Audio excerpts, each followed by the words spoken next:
ಎಲ್ರಿಗೂ ನಮಸ್ಕಾರ. ಧಾರವಾಡ ಕಟ್ಟೆ ಈಗಾಗಲೇ ಕಳೆದ 5 ವರ್ಷಗಳಿಂದ ನಿರಂತರವಾಗಿ ಸಾಹಿತ್ಯದ ಸಂಬಂಧಿಸಿದಂತ ಕಾರ್ಯಕ್ರಮಗಳನ್ನ ಆಯೋಜನೆ ಮಾಡಿಕೊಂಡು ಬರ್ತಾ ಇದೆ.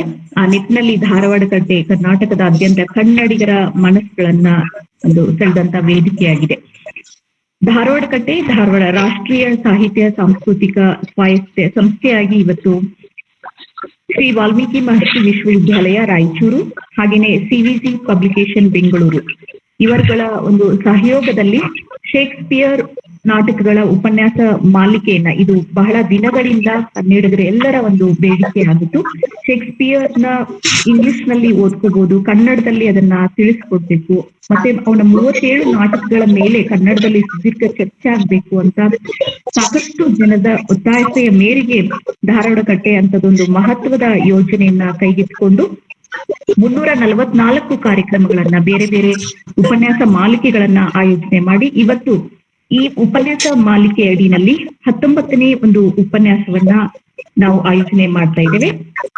ಇವತ್ತಿನ ಉಪನ್ಯಾಸ ಮಾಲಿಕೆಯಲ್ಲಿ ದ ಮರ್ಚೆಂಟ್ ಆಫ್ ವೆನಿಸ್ ನಾಟಕದ ಕುರಿತಾಗಿ ಅದರ ಒಟ್ಟು ನಾಟಕವನ್ನ ನಮ್ಮ ಮುಂದೆ ತೆರೆದಿಡೋದಕ್ಕೆ ನಮ್ಮ ಕರೆಯನ್ನ ಮನ್ನಿಸಿ ಇವತ್ತು ಧಾರವಾಡ ಕಟ್ಟೆಯ ಈ ವೇದಿಕೆಯಲ್ಲಿ ಕನ್ನಡದ ಮಹತ್ವದ ಚಿಂತಕರು, ಲೇಖಕರು, ವಿಮರ್ಶಕರು ಹಾಗೇನೆ ಒಳ್ಳೆ ಪ್ರಾಧ್ಯಾಪಕರು ಆಗಿರುವಂತಹ ಡಾಕ್ಟರ್ ಸಿ ನಾಗಣ್ಣ ಸರ್ ಇದ್ದಾರೆ.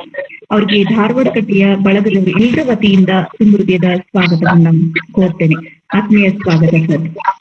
ಹಾಗೇನೆ ಈ ಕಾರ್ಯಕ್ರಮ ನಡೆದಿರುವಂತಹ ಎಲ್ಲ ಸಾಹಿತ್ಯಾಸಕ್ತರಿಗೆ ಹಾಗೆ ಈ ಕಾರ್ಯಕ್ರಮದ ಅಧ್ಯಕ್ಷತೆಯನ್ನ ವಹಿಸಿರುವಂತಹ ಪ್ರೊಫೆಸರ್ ಬಸವರಾಜ್ ಜೋನು ಸರ್ಗೂ ಕೂಡ ಆತ್ಮೀಯ ಸ್ವಾಗತವನ್ನ ಕೋರ್ತೇವೆ. ಕಾರ್ಯಕ್ರಮ ಪ್ರಾರಂಭ ಮಾಡುವುದಕ್ಕಿಂತ ಮೊದಲು ಭಾರತದ ಮಾಜಿ ಗೃಹ ಮಂತ್ರಿಗಳು ಹಾಗೇನೆ ಲೋಕಸಭಾ ಅಧ್ಯಕ್ಷರು ಆಗಿದ್ದಂತಹ ಶಿವರಾಜ್ ಪಾಟೀಲ್ ಅವರು ನಮ್ಮನ್ನೆಲ್ಲ ಅಗಲಿದ್ದಾರೆ. 90 ವರ್ಷಗಳ ತುಂಬು ಜೀವನವನ್ನ ಬಾಳಿ ಸಮಾಜಕ್ಕೆ ತಮ್ಮದೇ ಆದಂತಹ ರಾಜಕೀಯದ ಮೂಲಕ ಕೊಡುಗೆಯನ್ನ ಕೊಟ್ಟಂತಹ ಮಹನೀಯರು. ಅವರ ಒಂದು ಅಗಲಿದ ಆತ್ಮಕ್ಕೆ ಚಿರಶಾಂತಿಯನ್ನ ಕೋರಿ ಹಾಗೇನೆ ಅವರ ಕುಟುಂಬದವರಿಗೆ ಆ ದುಃಖವನ್ನ ಭರಿಸುವಂತಹ ಶಕ್ತಿಯನ್ನ ದೇವರು ಅವರಿಗೆ ದಯಪಾಲಿಸಲಿ ಅಂತ ತಮ್ಮೆಲ್ಲರನ್ನು ವರ್ಚುವಲ್ ಈ ವೇದಿಕೆಯಲ್ಲಿ 1 ನಿಮಿಷದ ಸಾಂಕೇತಿಕ ಮೌನಾಚರಣೆಯನ್ನ ಮಾಡ್ತಾ ಅವರ ಆತ್ಮಕ್ಕೆ ಶಾಂತಿಯನ್ನ ಕೋರೋಣ ಅಂತ ಕೇಳ್ಕೊಳ್ತೇವೆ ಈ ವೇದಿಕೆಯ ಮೂಲಕ.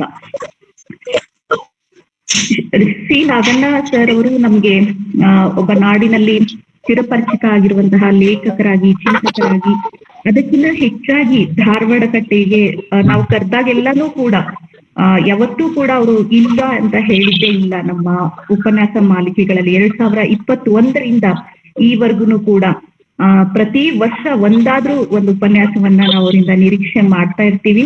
ಅವರ ಎಷ್ಟೇ ಬಿಸಿ ಇದ್ರೂ ಕೂಡ ಇಲ್ಲ ಅಂತ ಹೇಳ್ದೇನೆ ಈಗಾಗ್ಲೇ ಅವರು ಆಗಸ್ಟ್ ಸ್ಟ್ರಿಂಗ್ಬರ್ಗ್ ಅವರ ಫಾದರ್ ಕೃತಿಯ ಕುರಿತಾಗಿ ಒಂದ್ಸರಿ ಉಪನ್ಯಾಸವನ್ನ ನೀಡಿದ್ದಾರೆ ಇದೇ ವೇದಿಕೆಯಲ್ಲಿ.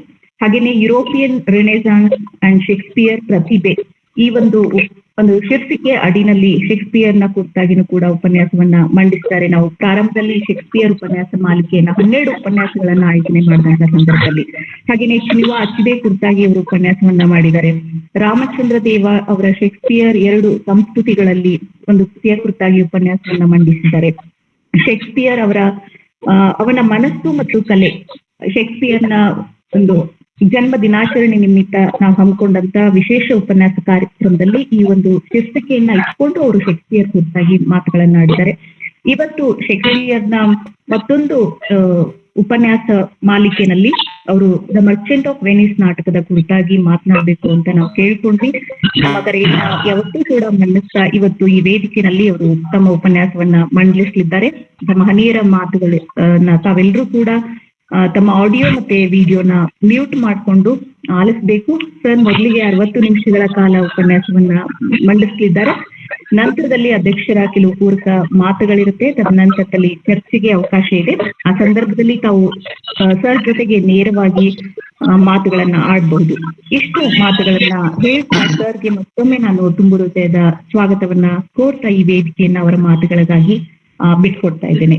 ಸರ್, ತಮ್ಗೆ ಆತ್ಮೀಯ ಸ್ವಾಗತ. ಈಗ ತಮ್ಮ ಮಾತುಗಳು.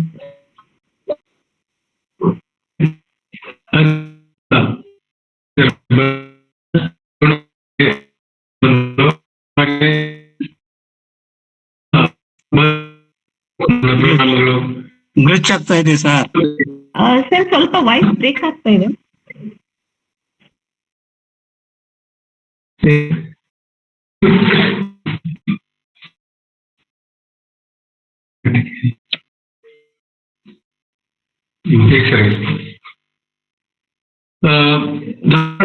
ಬಂಧುಗಳಿಗೆಲ್ಲ ನಮಸ್ಕಾರಗಳು. ಸರಿಯಾಗಿ ಬರ್ತಾ ಇದೆಯಾ? ಹಲೋ ಹಲೋ ಸರ್, ಈಗ ಕೇಳಿಸ್ತಾ ಇದೆ. ಮುಂದುವರಿಸ್ತೇನೆ.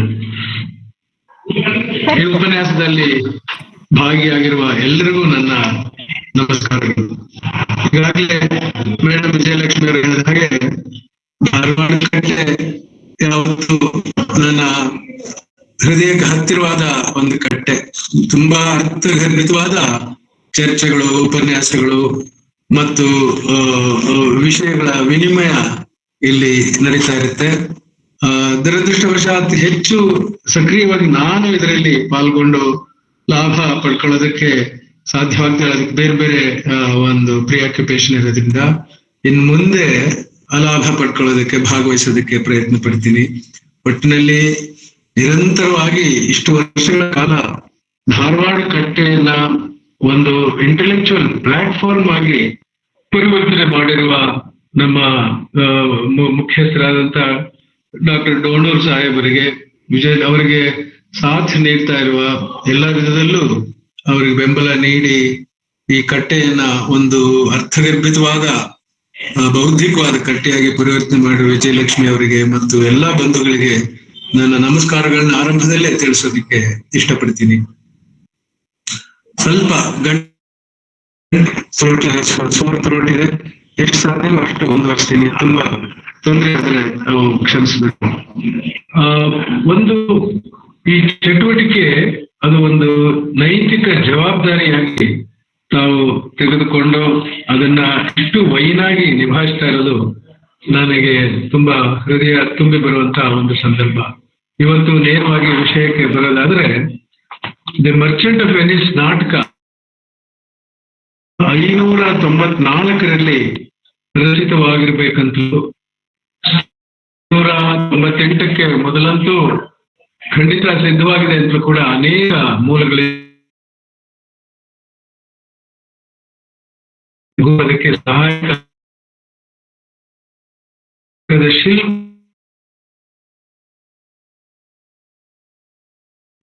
ನಾವು ಕರಿತೀವಿ.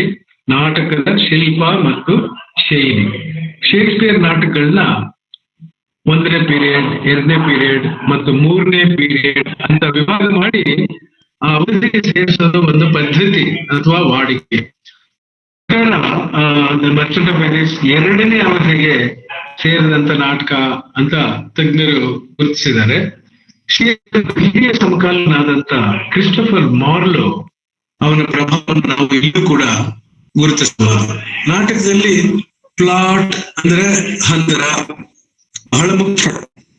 ನಾಟಕವನ್ನ ನಾವು ಹೇಗೆ ಹೆಣೆದಿದ್ದಾನೆ ನಾಟಕಕಾರ ಅನ್ನೋದೇ ನಾಟಕದ ಪ್ಲಾಟ್ ಅಥವಾ ಹಂದರ.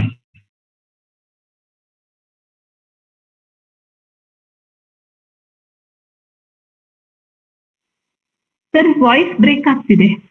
ವೆನಿಸ್ನಲ್ಲಿ ಈ 3 ಅಂಶಗಳನ್ನ ಚಾಚು ತಪ್ಪದೆ ಅನುಸರಿಸಲಾಗಿದೆ. ಆರಂಭದ ಬಗ್ಗೆ ಹೇಳಾದ್ರೆ ನಾವು ಸರ್ ವಾಯ್ಸ್ ಬ್ರೇಕ್ ಆಗ್ತಿದೆ, ಸ್ವಲ್ಪ ಕನೆಕ್ಟಿವಿಟಿ ಪ್ರಾಬ್ಲಮ್ ಇದೆ. Throat infection is no problem. Connectivity ಇದರಲ್ಲಿ ನೋಡ್ಬೋದಾ? ಯಾತಕ್ಕೆ ಅದು ವಾಯ್ಸ್ ಬ್ರೇಕ್ ಆಗ್ತಾ ಇದೆ ಅಂತ? ಕನೆಕ್ಟಿವಿಟಿ ಸಮಸ್ಯೆ. ಬೇರೆ ಕಡೆ ನೋಡೋಣ. ಬೇರೆ ಎಲ್ಲಾದ್ರು ಕೋರೋದಪ್ಪ ಆ ಕಡೆ ರೂಮ್ ಚೇಂಜ್ ಮಾಡಿದ್ರೆ ಸರ್, ಒಂದ್ಸರಿ ವಿಡಿಯೋ ಆಫ್ ಮಾಡಿ ಮಾತಾಡ್ಬೋದು ನೋಡಿ. ಆಫ್ ಮಾಡಿ ನಿಮ್ದ್ರಲ್ಲಿ ವಿಡಿಯೋ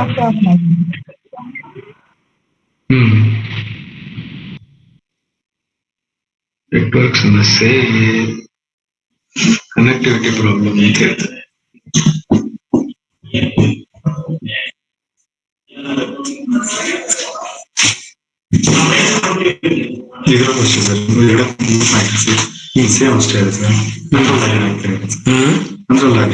ನೋಡಿ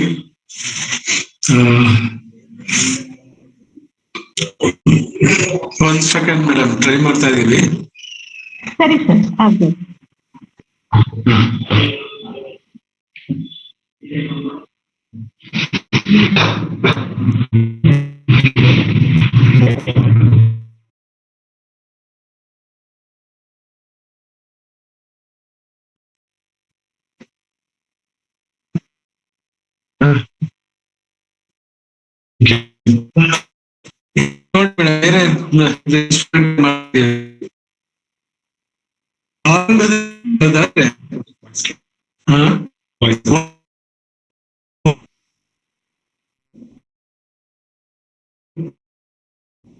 ಹಲೋ ಹಲೋ ಸರ್ ಕೇಳಿಸುತ್ತೆ, but again same problem sir, ಸ್ವಲ್ಪ ಬ್ರೇಕ್ ಆಗ್ತದೆ.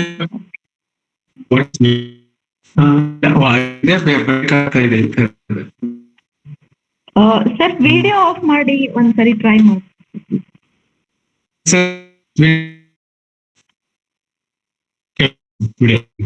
ವಿಡಿಯೋ ಆಫ್ ಆಗಿದೆ ಮೇಡಮ್. ಹಲೋ, ಈಗ ಮಾತಾಡಿ ಸರ್ ನೋಡೋಣ. ಆರಂಭದ ಬಗ್ಗೆ ಹೇಳೋದಾದ್ರೆ, ನಾವು ಈ ಹಂತದಲ್ಲಿ ಅಗತ್ಯವಾಗಿ ತಿಳ್ಕೊಬೇಕಾದಂತ ಎಲ್ಲ ಪಡಿಸಲಾಗಿದೆ. ಮುಖ್ಯಗಳ ಬಗ್ಗೆ ತೊಂದರೆಗಳು ಅನ್ನೋದು ಆರಂಭದಲ್ಲಿ ನಮಗ್ ಗೊತ್ತಾಗುತ್ತೆ ಈ ನಾಟಕದಲ್ಲಿ. ಅದೇ ತರ ನಾಟಕ ಮುಕ್ತಾಯ ಆಗುವಾಗ ಮುಖ್ಯ ಪಾತ್ರಗಳ ಬದುಕಿನ ಬಿಕ್ಕಟ್ಟುಗಳು ಬಗೆಹರಿದು ಒಂದು ರೀತಿಯ ಸಮಾಧಾನ ಪ್ರಾಪ್ತವಾಗುತ್ತೆ. ನಾಟಕದ ನಡುವೆ ತಲೆದೋರಿದಂತಹ ಪ್ರಶ್ನೆಗಳಿಗೆಲ್ಲ ಉತ್ತರಗಳು ದೊರೆತು ಕಷ್ಟಗಳು ಪರಿಹಾರವಾಗಿವೆ, ಸಂಖ್ಯೆಗಳು ನಿರಸನಗೊಂಡಿವೆ. ಮಧ್ಯಭಾಗವೂ ಕೂಡ ಆಗಿದೆ. ಮಧ್ಯಭಾಗ ಕ್ಲೈಮ್ಯಾಕ್ಸ್ ಅಥವಾ crisis. The Merchant of Venice ನಾಟಕದಲ್ಲಿ 3 ಕಥೆಗಳು ಸಂಗಮಿಸಿವೆ. ಕ್ಲೈಮ್ಯಾಕ್ಸ್ ಅಥವಾ ಮಧ್ಯಭಾಗದಲ್ಲಿ ಬೇರೆ ಬೇರೆ ಜಡೆಗಳು ಹೆಣೆದುಕೊಂಡಿವೆ ಅಂತ ಹೇಳ್ಬೋದು. ನಾಟಕದ ಆರಂಭದಲ್ಲಿ ಕಂಡು ಬರುವ ಎಲ್ಲ ಘಟನೆಗಳು, ಆ ಸನ್ನಿವೇಶಗಳು ಬಿಡುತ್ತೆ. ಕ್ಲೈಮ್ಯಾಕ್ಸ್ ಇಲ್ಲದಿದ್ದರೆ ಯಾವುದೇ ಕಥೆಯಾಗ್ಲಿ ನಾಟಕವಾಗ್ಲಿ ಕಳೆ ಇರುವುದಿಲ್ಲ. ಪ್ರೇಕ್ಷಕನ ಆಸಕ್ತಿಯನ್ನು ಹಂತ ಹಂತವಾಗಿ ಮಧ್ಯಭಾಗದವರೆಗೆ ನಾಟಕ.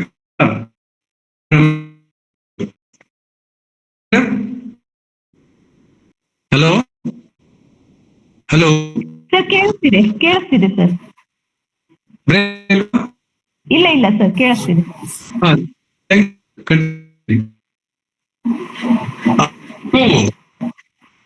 ಸಡಿಲವಾಗುವಂತೆ ಮಾಡ್ತಾನೆ. ನಿಧಾನವಾಗಿ ನಮ್ಮನ್ನ ಮಟ್ಟಸ ನೆಲಕ್ಕೆ ತಂದು ಬಿಟ್ಟು ನಾವು ನೆಮ್ಮದಿಯ ನಿಟ್ಟುಸಿರು ಬಿಡುವಂತೆ ಮಾಡ್ತಾನೆ. ಬಳಿಕ ಪ್ರೇಕ್ಷಕರಿಗೆ ನಮಸ್ಕಾರ ಮಾಡಿ ತೆರೆ ಬೀಳೋದಕ್ಕೆ ಸೂಚನೆ ಕೊಡ್ತಾನೆ. ಮೊದಲು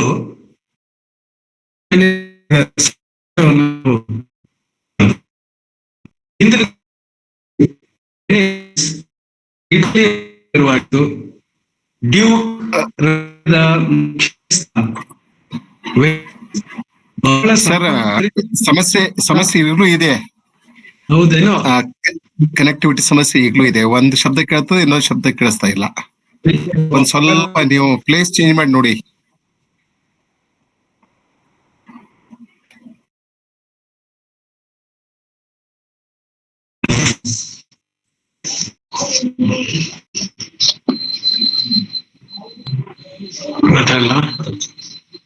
ಮೊದಲು ಈಗ ಇನ್ನೊಂದ್ಸರಿ ಬೇರೆ ಇನ್ಸ್ಟ್ರೂಮೆಂಟ್ ಮಾಡ್ತಾ ಇದೀನಿ ನೋಡಿ ಸರ್.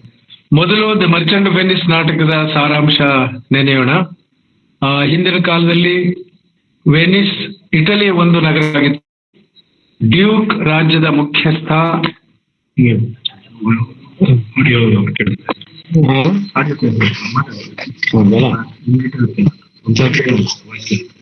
ವೆನಿಸ್ ಬಹಳ ಸಂಪದ್ಭರಿತವಾದ ವ್ಯಾಪಾರ ಕೇಂದ್ರವಾಗಿತ್ತು. ಆಂಟೋನಿಯೋ ಆ ನಗರದ ಸುಪ್ರಸಿದ್ಧ ವ್ಯಾಪಾರಿ.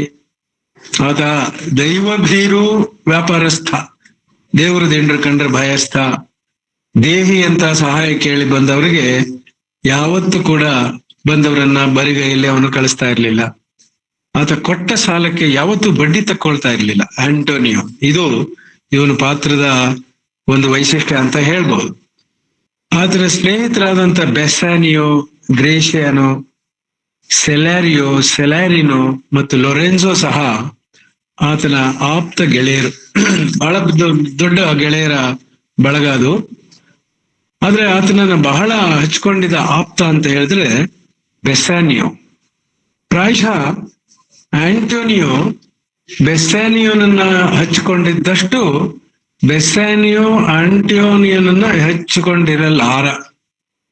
ಆಂಟೋನಿಯೋ ಬೆಸ್ಸಾನಿಯೋನ ತುಂಬಾ ಹಚ್ಕೊಂಡಿರ್ತಾನೆ, ಆದ್ರೆ ಅದನ್ನ ಸಂಪೂರ್ಣವಾಗಿ ಬೆಸ್ಸಾನಿಯೋ ಆಂಟೋನಿಯೋ ಬಗ್ಗೆ ಪ್ರತಿಫಲನ ಸ್ನೇಹವನ್ನ ಪ್ರತಿಫಲಿತ ಅಂತ ಹೇಳಕ್ ಬರೋದಿಲ್ಲ. ಯಾತಕ್ಕಂದ್ರೆ ಬೆಸ್ಸಾನಿಯೋಗೆ ಬೆಲ್ಮಾಂಟ್ ನಗರಕ್ಕೆ ಹೋಗುವ ತವಕ. ಅವನ ಮನಸ್ಸು ಯಾವಾಗ್ಲೂ ಬೆಲ್ಮಾಂಟ್ ನಗರನೇ ಧ್ಯಾನಿಸ್ತಾ ಇರುತ್ತೆ. ಬೆಸ್ಸಾನಿಯೋ ಮನಸ್ಸು ಬೆಲ್ಮಾಂಟ್. ಏನು ಕಾರಣ ಅಂತ ಹೇಳಿದ್ರೆ ಬೆಲ್ಮಾಂಟ್ ನಲ್ಲಿ ಪೋರ್ಷಿಯಾ ಇದ್ದಾಳೆ. ಅವಳು ಶ್ರೀಮಂತಿಕೆಗೆ ಎಷ್ಟು ಹೆಸರುವಾಸಿಯೋ ದೇವರು ದಯಪಾಲಿಸಿದ ಸೌಂದರ್ಯಕ್ಕೂ ಅಷ್ಟೇ ಪ್ರಸಿದ್ಧಳು. ಆಂಟೋನಿಯೋ ಬಹಳ ಸುಸಂಸ್ಕೃತ ವ್ಯಕ್ತಿ, ಸೌಜನ್ಯಕ್ಕೆ ಹೆಸರಾದವನು.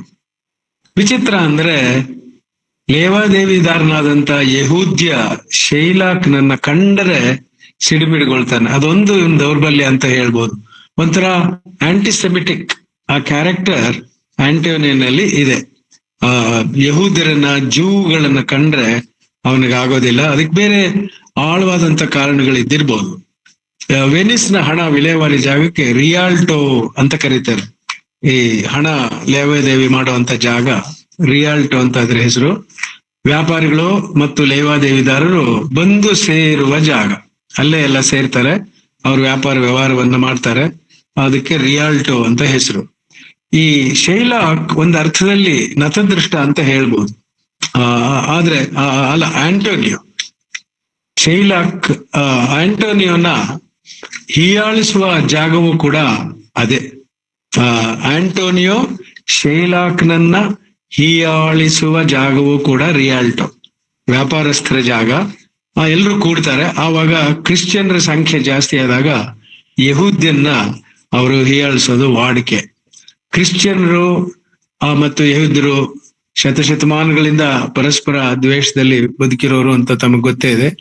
ಇದಕ್ಕೆ ಕಾರಣ ಯೇಸು ಕ್ರಿಸ್ತನನ್ನ ಶತ್ರುಗಳಿಗೆ ಒಪ್ಪಿಸಿದವನು ಒಬ್ಬ ಯಹೂದ್ಯ. ಯಹೂದ್ಯರು ಬದುಕಿನಲ್ಲಿ ಪಡುವಂತ ಯಾತನೆಗೆ ಅವರು ದೇವರ ಮಗನಾದ ಕ್ರಿಸ್ತನಿಗೆ ನೀಡಿದ ಚಿತ್ರಹಿಂಸೆಯೇ ಕಾರಣ ಅಂತ ತಿಳಿಯಲಾಗಿದೆ. ಒಟ್ಟಿನಲ್ಲಿ ವೆನಿಸ್ ನಗರದ ಯುವಕ ಬೆಸ್ಸಾನಿಯೋಗೆ 3,000 ಡ್ಯುಕ್ಯಾಟ್ ಹಣ ಬೇಕಾಗಿರುತ್ತೆ. ಯಾಕೆಂದ್ರೆ ಶ್ರೀಮಂತ ತರುಣಿ ಪೋರ್ಷಿಯಾಳನ್ನು ವಿವಾಹ ಆಗೋದಕ್ಕೆ ಇಷ್ಟು ಪ್ರಮಾಣದ ಹಣ ಅವನಿಗೆ ಅವಶ್ಯಕತೆ ಇದೆ ಬೆಸ್ಸಾನಿಯೋಗೆ. ಅದಕ್ಕೋಸ್ಕರ ತನ್ನ ಮಿತ್ರನಾದಂತ ವ್ಯಾಪಾರಿ ಆಂಟೋನಿಯೋನನ್ನ ಅವನು ಸಮೀಪಿಸ್ತಾನೆ. ಆಂಟೋನಿಯೋ ಬಳಿ ಈಗ ಹಣ ಇಲ್ಲ, ಯಾಕಂದ್ರೆ ಇದ್ದು ಬಂದ ಹಣವನ್ನೆಲ್ಲ ವ್ಯಾಪಾರಕ್ಕೆ ಹಾಕಿದಾನೆ. ಆ ವ್ಯಾಪಾರದ ಸಾಮಾನು ಸರಂಜಾಮುಗಳನ್ನು ಹೊತ್ತಂತ ಹಡಗುಗಳು ಸಮುದ್ರದಲ್ಲಿ ಯಾನ ಮಾಡಿವೆ. ಅಂದ್ರೆ ಅವನಲ್ಲಿದ್ದಂತ ಎಲ್ಲಾ ಸಂಪನ್ಮೂಲವನ್ನ, ಪದಾರ್ಥಗಳನ್ನು ಕೊಂಡ್ಕೊಂಡು ಮಾರೋದಕ್ಕೆ ಹಾಕಿ ಆ ಪದಾರ್ಥಗಳನ್ನ ಹೊತ್ಕೊಂಡು ಹಡಗುಗಳು ಸಮುದ್ರದಲ್ಲಿ ಪ್ರಯಾಣ ಮಾಡ್ತಾ ಇವೆ. ಸದ್ಯಕ್ಕಂತೂ ಅವನ ಹತ್ರ ಹಣ ಇಲ್ಲ. ಆದ್ರೆ ಬೆಸ್ಸಾನಿಯೋ ತನ್ನ ಆಪ್ತ ಮಿತ್ರನಾಗಿರೋದ್ರಿಂದ ಈ ಹಣ ಸಾಲ ನನಗೆ ಬೇಕು ಅಂತ ಅವನ್ನ ಕೇಳ್ಕೊಂಡ್ ಬಂದಾಗ ಖಂಡಿತವಾಗಿಯೂ ಅವನು ಬರಿಗೈಲಿ ತನ್ನ ಮಿತ್ರನನ್ನ ಆಂಟೋನಿಯೋ ವಾಪಸ್ ಕಳಿಸೋದಿಲ್ಲ. ಹಾಗಾಗಿ ಗತ್ಯಂತರವಿಲ್ಲದೆ ಆಂಟೋನಿಯೋ ಶೈಲಾಕ್ನ ಬಳಿಗೆ ಹೋಗಿ ಅವನಿಗೆ ಬೇಕಾಗಿದ್ದಂತ 3,000 ಡುಕ್ಯಾಟ್ ಹಣವನ್ನ ಅವನ ಹತ್ರ ಕೇಳ್ತಾನೆ. ಮನಸ್ಸಿಲ್ಲದ ಮನಸ್ಸಿನಲ್ಲಿ ಶೈಲಾಕ್ ಅಲ್ಪ ಕಾಲಕ್ಕೆ ಆ ಹಣ ಕೊಡೋದಕ್ಕೆ ಒಪ್ತಾನೆ. ಯಾಕಂದ್ರೆ ಇವ್ ನೋಡಿದ ಕೂಡಲೇ ಆಂಟೋನಿಯೋ ನೋಡಿದ ಕೂಡಲೇ ಒಬ್ಬ ಕ್ರಿಶ್ಚಿಯನ್ ನನ್ನ ಎದುರಿಗೆ ಬಂದ ಅಂತ. ಆಂಟೋನಿಯೋಗೆ ಹೇಗೆ ಶೈಲಾಕ್ ಒಬ್ಬ ಯಹೂದ್ಯನಾಗಿ ಕಾಣಿಸ್ತಾನೋ ಅದೇ ತರಹ ಆಂಟೋನಿಯೋ ಕೂಡ ಶೈಲಾಕ್ನ ದೃಷ್ಟಿಯಲ್ಲಿ ಒಬ್ಬ ಕ್ರಿಶ್ಚಿಯನ್. ಅವರ ಧರ್ಮವನ್ನು ಅವರು ಮರೆಯೋದಿಲ್ಲ. ವ್ಯಕ್ತಿಗಳ ಪ್ರೇಮ ಅದು ಎಲ್ಲವನ್ನು ಪಕ್ಕಕ್ಕಿಟ್ಟು ನಾವು ಮನುಷ್ಯರಾಗಿ ನೋಡ್ಬೇಕು ಅನ್ನುವಂಥ ಒಂದು ಮನೋಭಾವ ಬರೋದಿಲ್ಲ. ಹಾಗಾಗಿ ಮನಸ್ಸಿಲ್ಲದ ಮನಸ್ಸಿನಲ್ಲಿ ಶೈಲಾಕ್ ಅಲ್ಪ ಕಾಲಕ್ಕೆ ಅಂತ ಹೇಳಿ ಹಣ ಕೊಡೋದಕ್ಕೆ ಒಪ್ಕೋತಾನೆ. ಆದ್ರೆ ಷರತ್ತಿನ ಮೇಲೆ ಹಣ ಕೊಡ್ತಾನೆ. ಏನ್ ಷರತ್ತು? 3 ತಿಂಗಳ ಒಳಗಾಗಿ ನೀನು ನಾ ಕೊಟ್ಟ ಹಣವನ್ನ ವಾಪಸ್ಸು ಕೊಡಬೇಕು. ಒಂದು ವೇಳೆ ಈ ಷರತ್ತಿಗೆ ನೀನು ಮೀರಿದ ಪಕ್ಷದಲ್ಲಿ 3 ತಿಂಗಳ ವಾಯಿದೆಯನ್ನ ಮೀರಿದರೆ 1 ಪೌಂಡ್ ತೂಕದ ಮಾಂಸವನ್ನ ನಿನ್ನ ಶರೀರದಿಂದ ನಾನು ತೆಕ್ಕೊಳ್ತೇನೆ. ಅದಕ್ಕೆ ನೀನು ಒಪ್ಪಿ ರುಜು ಮಾಡಿ ಕೊಟ್ರೆ ನಾನು 3,000 ಹಣ ನಿನಗೆ ಸಾಲವಾಗಿ ಕೊಡ್ತೇನೆ ಅನ್ನೋದು ಅವನ ಷರತ್ತು. ಹಡಗುಗಳು ಅವಧಿಗೆ ಮುನ್ನವೇ ವಾಪಸ್ ಆಗ್ತಕ್ಕಂಥ ಲೆಕ್ಕಾಚಾರ ಆಂಟೋನಿಯೋಗೆ. 3 ತಿಂಗಳು ಏನು ಬೇಕಾಗೋದಿಲ್ಲ, ಬೇಗ ಬಂದ್ಬಿಡುತ್ತೆ ಹಡಗುಗಳು. ಅದರಿಂದ ಅಂತ ಅವನಿಗೆ ಮನಸ್ಸಲ್ಲಿ ಗ್ಯಾರಂಟಿ ಇರೋದ್ರಿಂದ ಒಪ್ಪಿ ರುಜು ಮಾಡಿ ಕೊಟ್ಬಿಡ್ತಾನೆ. ಈ ನಡುವೆ ಪೋರ್ಷಿಯಾಳ ತಂದೆ ಒಂದು ಷರತ್ತನ್ನ ವಿಧಿಸಿದ್ದಾನೆ. ಅವನ ಷರತ್ತು ವಿಚಿತ್ರವಾಗಿದೆ, ಅದು ಬೇರೆ ತರದ್ದು. ಅದೇನಂತಂದ್ರೆ ಪೋರ್ಷಿಯಾಳನ್ನ ವಿವಾಹ ಆಗೋದಕ್ಕೆ ಬರುವ ಯಾವುದೇ ಒಬ್ಬ ವರ, ಭಾವಿ ವರ, ಅವನಿಟ್ಟಿರ್ತಕ್ಕಂಥ 3 ಕ್ಯಾಸ್ಕಟ್ ಅಥವಾ ಕರಂಡಕಗಳೇನಿದೆ, ಪೆಟ್ಟಿಗೆಗಳು, ಚಿಕ್ಕ ಚಿಕ್ಕ ಪೆಟ್ಟಿಗೆಗಳು. ಆ ಪೆಟ್ಟಿಗೆಗಳಲ್ಲಿ ಒಂದು ಪೆಟ್ಟಿಗೆಯಲ್ಲಿ ಅವಳ ಚಿತ್ರ ಇದೆ. 3 ಪೆಟ್ಟಿಗೆಗಳು ಒಂದ್ರ ಪಕ್ಕ ಒಂದಿಟ್ಟಿರ್ತಾರೆ. ಅದರಲ್ಲಿ ಒಂದರಲ್ಲಿ ಅವಳ ಚಿತ್ರ ಇದೆ. ಆ ಯಾವ ಕರಂಡಕದಲ್ಲಿ ಅವಳ ಚಿತ್ರ ಇದೆಯೋ ಆ ಒಂದು ಕರಂಡಕವನ್ನ ಒಬ್ಬ ಹುಡುಗ ಅಥವಾ ಯುವಕ ಆರಿಸಿದ ಪಕ್ಷದಲ್ಲಿ ಆತನನ್ನ ಪೋರ್ಷಿಯ ವಿವಾಹ ಆಗ್ತಾಳೆ. ಅವಳು ಈ ರೀತಿಯಾದ ಷರತ್ತಿಗೆ ಬದ್ಧವಾಗಿ ಅವನು ಒಂದು ಇಟ್ಟು ಹೊರಟೋಗಿರ್ತಾನೆ. ತಂದೆ ವಿಧಿವಶನಾಗಿರ್ತಾನೆ. ಒಬ್ರ ಮೇಲೆ ಬಂದು ಮದುವೆ ಹುಡುಗರು ಆ ಕರಂಡಕವನ್ನ ಅಪ್ರೋಚ್ ಮಾಡ್ತಾರೆ. ಸರಿಯಾದ ಕರಂಡಕ ಯಾವುದು ಅಂತ ಗುರುತಿಸಲಾಗದೆ ಬಂದ ದಾರಿಗೆ ಸುಂಕ ಇಲ್ಲ ಅಂತ ಹೊರಟೋಗ್ತಾರೆ. ಈ ಕಗ್ಗದಿಂದ, ಈ ತಲೆನೋವಿನಿಂದ ಪೋರ್ಷಿಯ ತುಂಬಾ ಬಳಲಿ ಹೋಗಿದ್ದಾಳೆ. ಆ ಸಂಗತಿಯನ್ನ ತನ್ನ ಸಖಿ ನೆರಿಸಾ ಹತ್ರ ಹೇಳ್ತಾಳೆ. ಇವೆಲ್ಲ ಬೇರೆ ಬೇರೆ ಪಾತ್ರಗಳು, ಅವುಗಳ ಹೆಸರನ್ನ ನೆನಪಿಟ್ಕೊಂಡ್ರೆ ಬಹಳ ಒಳ್ಳೆಯದು. ಪೋರ್ಷಿಯಾಳ ಸಖಿ, ಆಪ್ತ ಸಖಿ ನೆರಿಸಾ. ತನ್ನ ಅಪ್ಪ ಈ ಷರತ್ತನ್ನ ವಿಧಿಸದೇ ಇದ್ದ ಪಕ್ಷದಲ್ಲಿ ಸ್ವತಂತ್ರವಾಗಿ ತನಗೆ ಇಷ್ಟ ಬಂದ ಯುವಕನನ್ನ, ತನಗೆ ಒಪ್ಪಿತವಾದ ಯುವಕನನ್ನ ಮದುವೆಯಾಗಿ ಹಾಯಾಗಿರ್ಬೋದಾಗಿತ್ತು. ಇಷ್ಟೆಲ್ಲ ಸಂಪತ್ತನ್ನ ಅವನು ಬಿಟ್ಟು ಹೋಗಿದ್ರು ಕೂಡ ಈ ಷರತ್ತನ್ನ ಅವನು ಒಡ್ಡಿ ವಿಧಿವಶನಾದ್ದರಿಂದ ನಾನು ಕಾಯ್ತಾ ಕೂತ್ಕೋಬೇಕು, ಈ ಬಂದ ಯುವಕರು ಯಾರು ಸರಿಯಾದ ಪೆಟ್ಟಿಗೆಯನ್ನ ಆಯ್ಕೆ ಮಾಡ್ಕೋತಾ ಇಲ್ಲ ಅಂತ ಹೇಳಿ ತನ್ನ ದುಃಖವನ್ನು ತೋಡ್ಕೋತಾಳೆ ಪೋರ್ಷಿಯ. ಒಂದು ಚಿನ್ನದ ಪೆಟ್ಟಿಗೆ, ಇನ್ನೊಂದು ಬೆಳ್ಳಿಯ ಪೆಟ್ಟಿಗೆ, ಮತ್ತೊಂದು ಸೀಸದ್ದು, ಲೋಹಗಳದ್ದು, ಚಿನ್ನ, ಬೆಳ್ಳಿ ಮತ್ತು ಸೀಸ. ಈ 3ರಲ್ಲಿ ಒಂದರಲ್ಲಿ ಅವಳ ಚಿತ್ರ ಇದೆ. ಅದನ್ನ ಆರಿಸಿದವನಿಗೆ ಅವಳು ಪ್ರಾಪ್ತವಾಗ್ತಾಳೆ ಅನ್ನೋದು ಷರತ್ತು. ಇದುವರೆಗೆ ಬಂದವರಲ್ಲಿ ಅವಳಿಗೆ ಇಷ್ಟವಾದವರು ಯಾರೂ ಇಲ್ಲ. ಅದನ್ನು ಕೂಡ ನಾವು ನೆನೆಸ್ಬೇಕು. ಯಾರಿಗೂ ಇಷ್ಟಪಡೋದಿಲ್ಲ, ಒಬ್ಬೊಬ್ರು ವಿಚಿತ್ರವಾಗಿರ್ತಾರೆ. ನೆರಿಸಾ ಬೆಸ್ಸಾನಿಯನ್ನ ಕುರಿತು ವರ್ಣಿಸುವಾಗ ಪೋರ್ಷಿಯಾಳ ಕಿವಿ ನೆಟ್ಟಗಾಗುತ್ತದೆ. ಇದು ಪರೋಕ್ಷವಾಗಿ ಪೋರ್ಷಿಯ ಬೆಸ್ಸಾನಿಯೋ ಒಪ್ಪಬಹುದು. ಪೋರ್ಷಿಯಾಳು ಬೆಸ್ಸಾನಿಯೋನನ್ನ ಅನುರೂಪನಾದ ವರ ಅನ್ನುವ ರೀತಿ ಒಳಗಡೆ ಶೇಕ್ಸ್ಪಿಯರ್ ಚಿತ್ರಿಸಿದ್ದಾನೆ. ಅದಕ್ಕೋಸ್ಕರ ನೆರಿಸಾ ಅವಳ ಮುಖಾಂತರ ಬೆಸ್ಸಾನಿಯೋನ ರೂಪ ಲಾವಣ್ಯ ವರ್ಣನೆಯನ್ನ ಮಾಡ್ತಾನೆ. ಕಿವಿ ನೆಟ್ಟಗಾಗುತ್ತೆ. ಆಗ ಇನ್ನೊಂದು ರೊಮ್ಯಾಂಟಿಕ್ ಸಬ್ ಪ್ಲಾಟ್ ಕೂಡ ಈ ನಾಟಕದಲ್ಲಿ ಡೆವಲಪ್ ಆಗ್ತಾ ಹೋಗುತ್ತೆ. ಅದೇನು ಅಂದ್ರೆ ಲೊರೆನ್ಸೋ ಬೆಸ್ಸಾನಿಯೋ ಮತ್ತು ಸ್ವಲ್ಪ ಸ್ಟ್ರಕ್ ಆಗ್ತಾ ಇದೆ ಪ್ಲೀಸ್ ಸರ್. ಹೌದಾ? ಹಾಗಾದ್ರೆ ನಾವು ಇಲ್ಲಿಗೆ ಸಮಾಪ್ತಿಗೊಳಿಸ್ಬಿಡೋಣ. ಇಲ್ಲ ಸರ್, ಹೇಳಿ. ಸ್ವಲ್ಪ ಸ್ಟ್ರಕ್ ಆಗ್ತಾ ಇದೆ, ನಡೀತದೆ, ಹೇಳ್ರಿ, ಕಂಟಿನ್ಯೂ ಮಾಡ್ರಿ ಸರ್ ಪ್ಲೀಸ್. ಹೌದೇನೋ? ಉಪನ್ಯಾಸ ಮುಂದುವರಿಲಿ. ಅವಾಗ ಸಣ್ಣ ಸಣ್ಣ ಬ್ರೇಕ್ ಆದ್ರೂ ಏನ್ ತೊಂದ್ರೆ ಇಲ್ಲ. We can still follow it.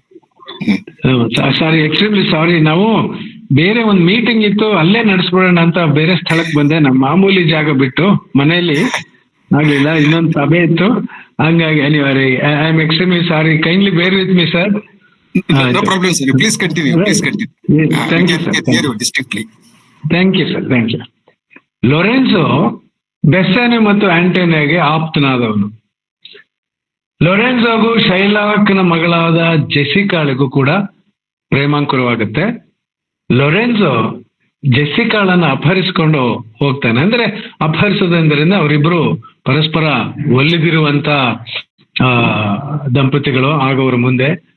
ಮತ್ತೆ ಏನು ಕದ್ದಿಯೇನೋ ಅವನು ಹೊತ್ಕೊಂಡೋಗ ಅವಳು ಇಷ್ಟಕ್ಕೆ ವಿರುದ್ಧವಾಗಿ ಪರಸ್ಪರ ಒಪ್ಪಿಯೇನೆ ಅವರು ಒಂದಾಗಕ್ಕೆ ಇಷ್ಟಪಟ್ಟು, ಅದಕ್ಕೆ ಇವನು ಶೈಲಾಕ್ ಈ ಸಂಬಂಧಕ್ಕೆ ಒಪ್ಪೋದಿಲ್ಲ ಅಂತ ಖಚಿತವಾಗಿರೋದ್ರಿಂದ ಅವರಿಬ್ರು ಪಲಾಯನವಾಗ್ತಾರೆ. ಹೋಗುವಾಗ ಅಪಾರವಾದಂತ ಹಣ ಮತ್ತು ಒಡವೆ ವಸ್ತುಗಳನ್ನ ಅವರು ಇಬ್ರು ಗಂಟು ಕಟ್ಕೊಂಡು ಹೋಗ್ತಾರೆ. ಇದರಿಂದ ಶೈಲಾಕ್ ಅವನ ಮನಸ್ಥಿತಿ ಏನಾಗ್ಬೋದು ಅಂತ ತಾವೇ ಊಹೆ ಮಾಡ್ಕೋಬಹುದು. ಒಂದೊಂದು ಡುಕ್ಯಾಟನ್ನು ಕಣ್ಣಿಟ್ಟು ಅವನು ಕಾಪಾಡಿ ಅಷ್ಟೊಂದು ಸಂಪತ್ತನ್ನು ಗಳಿಸಿರೋನು ಏಕಾಏಕಿ ತನ್ನ ಮಗಳು ಜೆಸಿಕಾ ಲೊರೆನ್ಸೋ ಜೊತೆ ಹೊರಡುವಾಗ, ಪಲಾಯನವಾಗುವಾಗ ಇಷ್ಟೊಂದು ಭಾರಿ ಗಾತ್ರದ ಒಂದು ಸಂಪತ್ತನ್ನ ಹೊಡ್ಕೊಂಡೋಗಿದ್ದಾಳೆ ಎಂದಾಗ ಬಹಳ ದುಃಖ ಪಡ್ತಾನೆ ಅವನು. ಅದಕ್ಕೆ ಲೊರೆನ್ಸೋ ಮೇಲೂ ಕೋಪ ಬರುತ್ತೆ, ಮಗಳಾದಂತ ಜೆಸಿಕಾಳ ಮೇಲೂ ಕೂಡ ಕೋಪ ಬರುತ್ತೆ.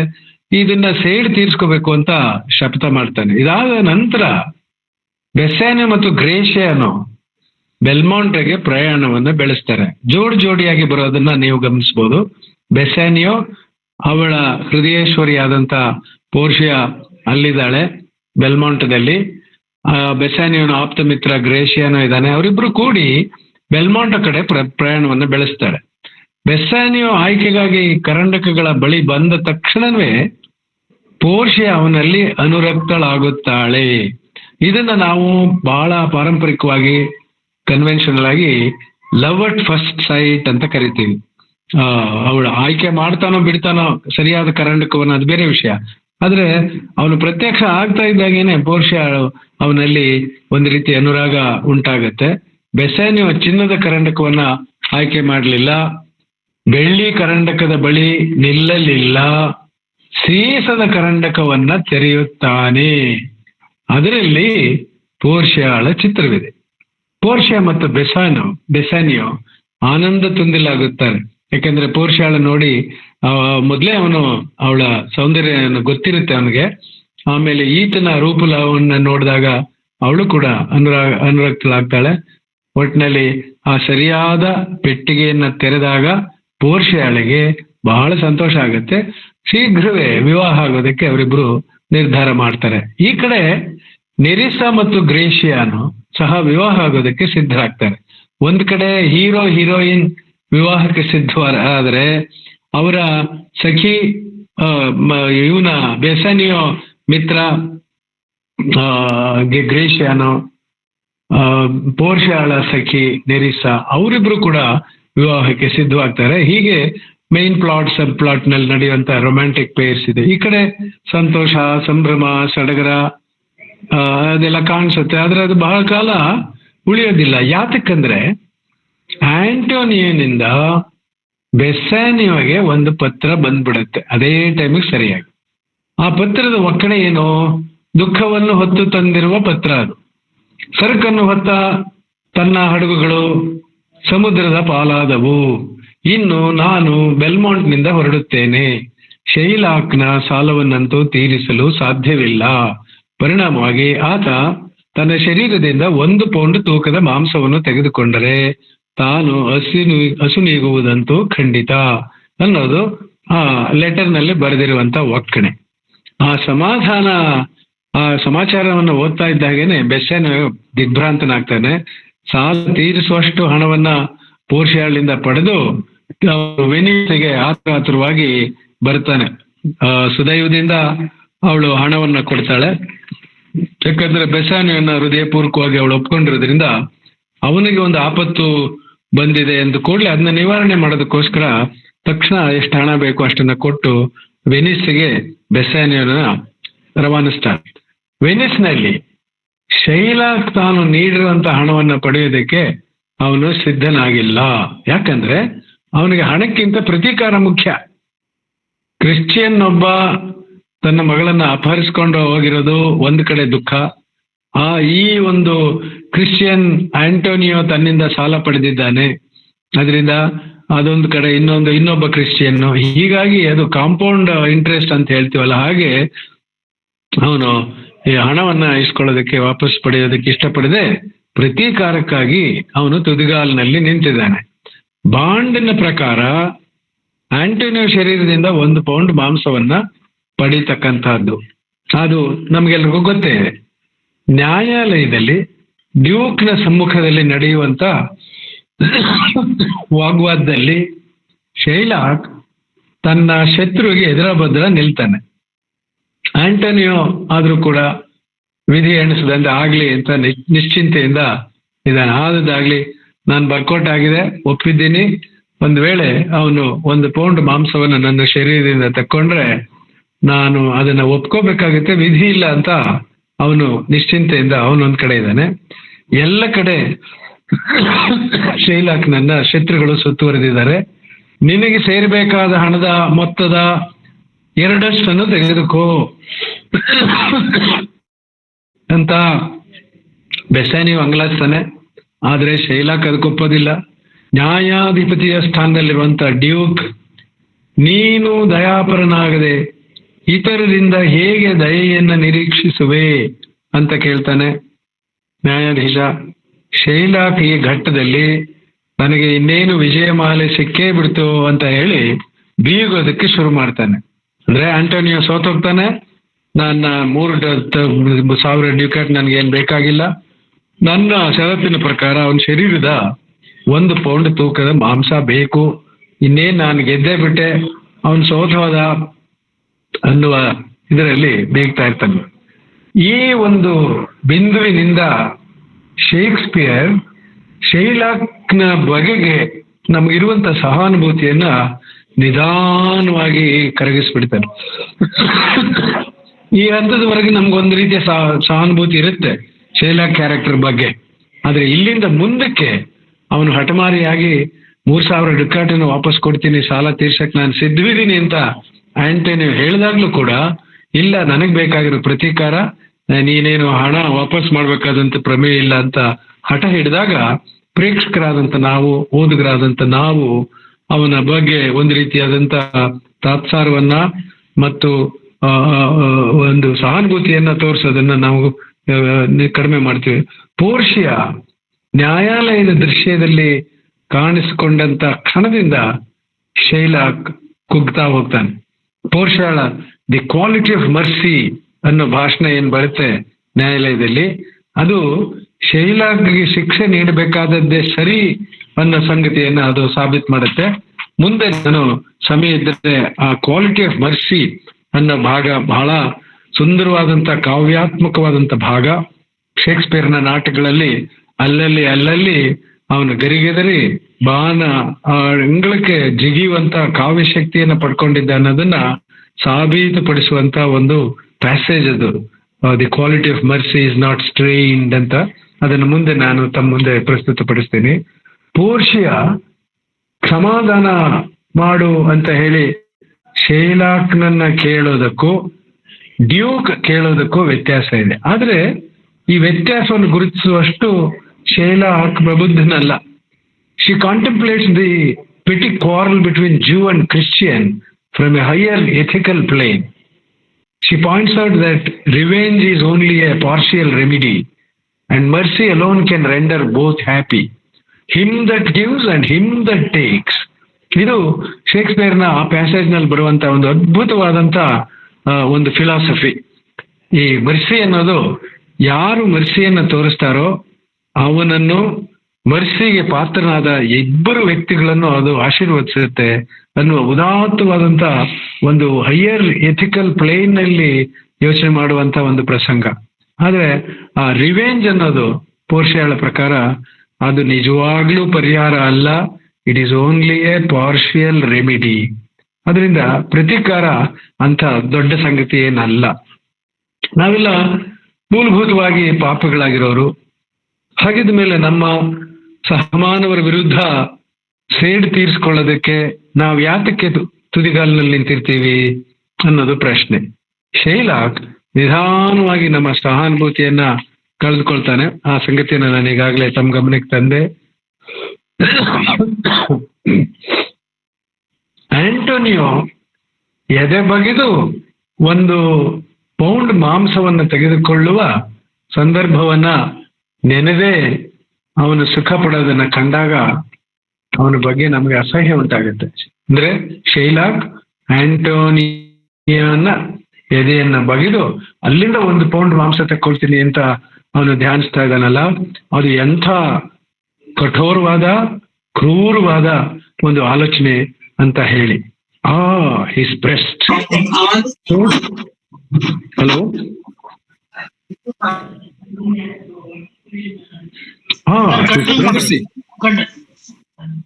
ಕಂಟಿನ್ಯೂ ಮಾಡ್ಲಾ ಸರ್? ಮಾಡಿ ಇಲ್ಲೋ ಬೇರೆ ಮಾಡಿ sir. Right. His breast, so says the bond, doth it not noble judge, nearest his heart, those are the very words. ನಮ್ಮ ಬಾಂಡ್ ಅಲ್ಲಿ ಷರತ್ತಲ್ಲಿ ಬರ್ದಿರೋದು ಆಂಟೋನಿಯೋನ ಹೃದಯಕ್ಕೆ ಹತ್ತಿರವಾದ ಭಾಗದಿಂದ 1 ಪೌಂಡ್ ಮಾಂಸವನ್ನು ನಾವು ತಕ್ಕೋಬೇಕು ಅಂತ ಅಲ್ವೇ ನ್ಯಾಯಾಧೀಶರೇ ಅಂತ ಕೇಳ್ತಾನೆ ಶೈಲಾಕ್. doth it not noble judge, nearest his heart, those are the very words. ನಿನ್ನ ಖರ್ಚಿನಿಂದಲೇ ಒಬ್ಬ ಸರ್ಜನ್ ಅನ್ನ ಕರೆಸಿ ಈ ಕೆಲಸವನ್ನು ನೆರವೇರಿಸುವಂತ ಪೋರ್ಷಿಯಾ ಒತ್ತಾಯಿಸ್ತಾಳೆ. ಆವಾಗ ಶೈಲಾಕ್ ವಿವರಣನಾಗುತ್ತಾನೆ. ಪೋರ್ಷಿಯಾ ಪುರುಷನ ವೇಷದಲ್ಲಿ, ಜಡ್ಜ್ ವೇಷದಲ್ಲಿ ಬಂದಿದ್ದಾಳೆ. ಅದನ್ನ ತಾವು ಗಮನಿಸಬೇಕು. ಪೋರ್ಷಿಯಾ ಮತ್ತು ಆಕೆಯ ಸಖಿಯಾದಂತ ನಿರೀಕ್ಷಾ ಅವರಿಬ್ರು ವೇಷ ಮರೆಸ್ಕೊಂಡು ಅವರು ಅಲ್ಲಿಂದ ಇಲ್ಲಿಗೆ ಬಂದಿದ್ದಾರೆ. ಹಾಗಾಗಿ ಅವನು ನಿನ್ನ ಖರ್ಚಿನಿಂದ ಒಬ್ಬ ಸರ್ಜನ್ ಅನ್ನ ಕರೆಸ್ಬೋದಲ್ಲ ಅಂತ ಹೇಳಿ ಅವಳು ಸೂಚನೆ ಕೊಟ್ಟಾಗ ಜಡ್ಜಿನ ರೂಪದಲ್ಲಿರುವಂತ ಪೋರ್ಷಿಯಾ ಆದ್ರೂ ಸೋಲಪ್ಕೊಳ್ಳದೆ ಅವನು ಹೇಳ್ತಾನೆ, is it so nominated in the bond? ಹಾಗಂತ ಬರೆದಿದೆಯೇ? ಸರ್ಜನ್ ನಿಂದ ನನ್ನ ಖರ್ಚಿನಿಂದ ಒಬ್ಬ ಶಸ್ತ್ರಚಿಕಿತ್ಸೆ ವೈದ್ಯರನ್ನ ಕರೆಸಿ 1 ಪೌಂಡ್ ತೂಕದ ಮಾಂಸವನ್ನ ಅವನ ಹೃದಯಕ್ಕೆ ಹತ್ತಿರವಾದ ಭಾಗದಿಂದ ಪಡಿಬಹುದು ಅಂತ ನಾನು ಬಾಂಡ್ನಲ್ಲಿ ಬರ್ಕೊಂಡಿದ್ದೀನಿಯೇ ಅಂತ ಕೇಳ್ತಾನೆ. When he sees his hopes of revenge foiled, the miser and moneylender in him reassert their sway. ತಾನು ಈ ಅಪಾಯದಿಂದ ಪಾರಾಗ್ಲಾರೆ ಅಂತ ಖಚಿತವಾಗ್ತಾ ಇದ್ದ ಹಾಗೇನೆ ಕಡೆಗೆ ಅದು ಅಸಲನ್ನಾದರೂ ಪಾವತಿಸಿ ಅಂತ ಗೋಗರಿ ಅದಕ್ಕೆ ಶುರು ಮಾಡ್ತಾನೆ, ಬೇಡ್ಕೋತಾನೆ. ಗೊತ್ತಾಗ್ಬಿಡುತ್ತೆ ಅವನಿಗೆ ಯಾವಾಗ ಪುರುಷ ವೇಷದಲ್ಲಿರುವಂತ ಪೋರ್ಷಿಯಾ ಜಡ್ಜಿನ ವೇಷದಲ್ಲಿ ಬಂದಿದ್ದಾಳೆ. ಆ ಜಡ್ಜು ನಿನ್ನ ಖರ್ಚಿನಿಂದಲೇ ಸರ್ಜನ್ ಅನ್ನ ಕರೆಸಿ ಈ ಶಸ್ತ್ರಚಿಕಿತ್ಸೆ ಮಾಡಿ 1 ಪೌಂಡ್ ತೂಕದ ಮಾಂಸವನ್ನ ಪಡ್ಕೋ ಅಂತ ಹೇಳದ್ ಕೂಡ್ಲೆ ಅದರಲ್ಲ ಈ ಸಂಗತಿಯನ್ನು ಇಷ್ಟು ಸೂಕ್ಷ್ಮವನ್ನು ನಾವು ಷರತ್ನಲ್ಲಿ ಕಾಣಿಸಿರ್ಲಿಲ್ವಲ್ಲ ಅನ್ನೋದು ಅವನ ಖಚಿತ ಆಗ್ಬಿಟ್ಟು ಹೋಗ್ಲಿ ನನ್ನ ಅಸಲನ್ನ ಕೊಡಿಸಿ ಅಂತ ದುಂಬಾಲ್ ಬೀಳ್ತಾನೆ. ಅವನ ಕಡೆಯ ನುಡಿ ನಮ್ಮಲ್ಲಿ ಮುರುಕ ಹುಟ್ಟಿಸುತ್ತೆ ಅನ್ನೋದು ನಿಜ. ಯಾತಕ್ಕಂದ್ರೆ ಸೆರೆಮನೆಗೆ ಹೋಗೋದು ಶತಸಿದ್ಧ ಅಂತ ಆದ್ಮೇಲೆ ಅವನ ಆಡುವಂತ ಮಾತೇನು ನೋಡಿ, I pray you give me leave to go from hence, I am not well. ಇದ್ದಕ್ಕಿದ್ದಾಗೆ ನನಗೆ ಆರೋಗ್ಯ ಸರಿ ಇಲ್ಲ, ನಾನು ಹೊರಟು ಬಿಡ್ತೇನೆ, ದಯಮಾಡಿ ನನಗೆ ಅಪ್ಪಣೆ ಕೊಡಿ ಅಂತ ಬೇಡ್ಕೊಳ್ಳೋದಕ್ಕೆ ಶುರು ಮಾಡ್ತಾನೆ. ಹಾಗಾಗಿ ಇದು ಒಂದು ತಿರು. ನಾವು ಬೇರೆ ಬೇರೆ ಪಾತ್ರಗಳನ್ನ ತಕೊಂಡು ಅನಲೈಸ್ ಮಾಡ್ತಾ ಇಡೀ ನಾಟಕದ ಒಂದು ಶಿಲ್ಪವನ್ನ ನಮ್ಮ ಅಂಗೈಗೆ ತಗೋಬಹುದು ಅಂತ ಕಾಣಿಸುತ್ತೆ. ಆಂಟೋನಿಯೋ ಪಾತ್ರವನ್ನ ನಾವು ಗಮನಿಸೋದಾದ್ರೆ ಮುಖ್ಯ ಪಾತ್ರವಾಗಿ ನಾವು ಆಯ್ಕೆ ಮಾಡ್ಕೊಂಡಿರೋದು ನಾಟಕಕಾರ ಸಮಂಜಸ ಅನ್ನಿಸ್ತಾ ಇದೆ. ಯಾಕಂದ್ರೆ ಸ್ವಲ್ಪದರಲ್ಲಿ ಅವನ ಪ್ರಾಣಾಪಾಯದಿಂದ ಪಾರಾಗ್ತಾ ಇದ್ದಾನೆ. ಡಿವೋಷನ್ ಅಂಡ್ ಸೆಲ್ಫ್ ಸ್ಯಾಕ್ರಿಫೈಸ್ ನ ವಿಷಯ ತೆಗೆದುಕೊಂಡಾಗ ಆತ ಹೀರೋಯಿಕ್ ಎಂಬುದರಲ್ಲಿ ಯಾವ ಸಂಶಯವೇ ಇಲ್ಲ. He faces the terrible ordeal of the trial with dignity and courage.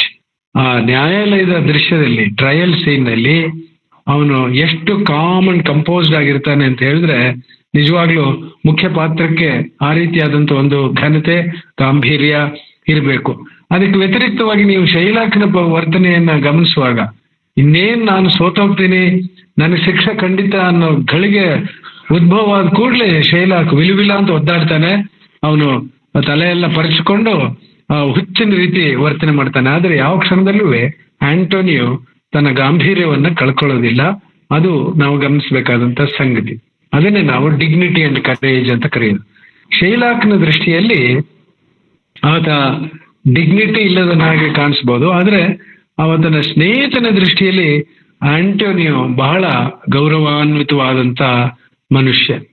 The best conditioned and unwearied spirit in doing courtesies and one in whom the ancient Roman honour more appears than any that draws breath in Italy ಅಂತ ಒಂದು ಮಾತು ಬರುತ್ತೆ.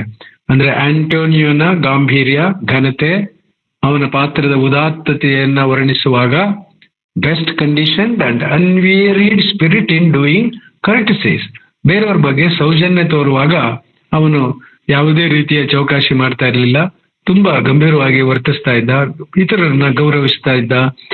ಇದನ್ನ ನೆನೆಯುವಾಗ ancient Roman honour more appears in him ಅಂತ ಬರುತ್ತೆ.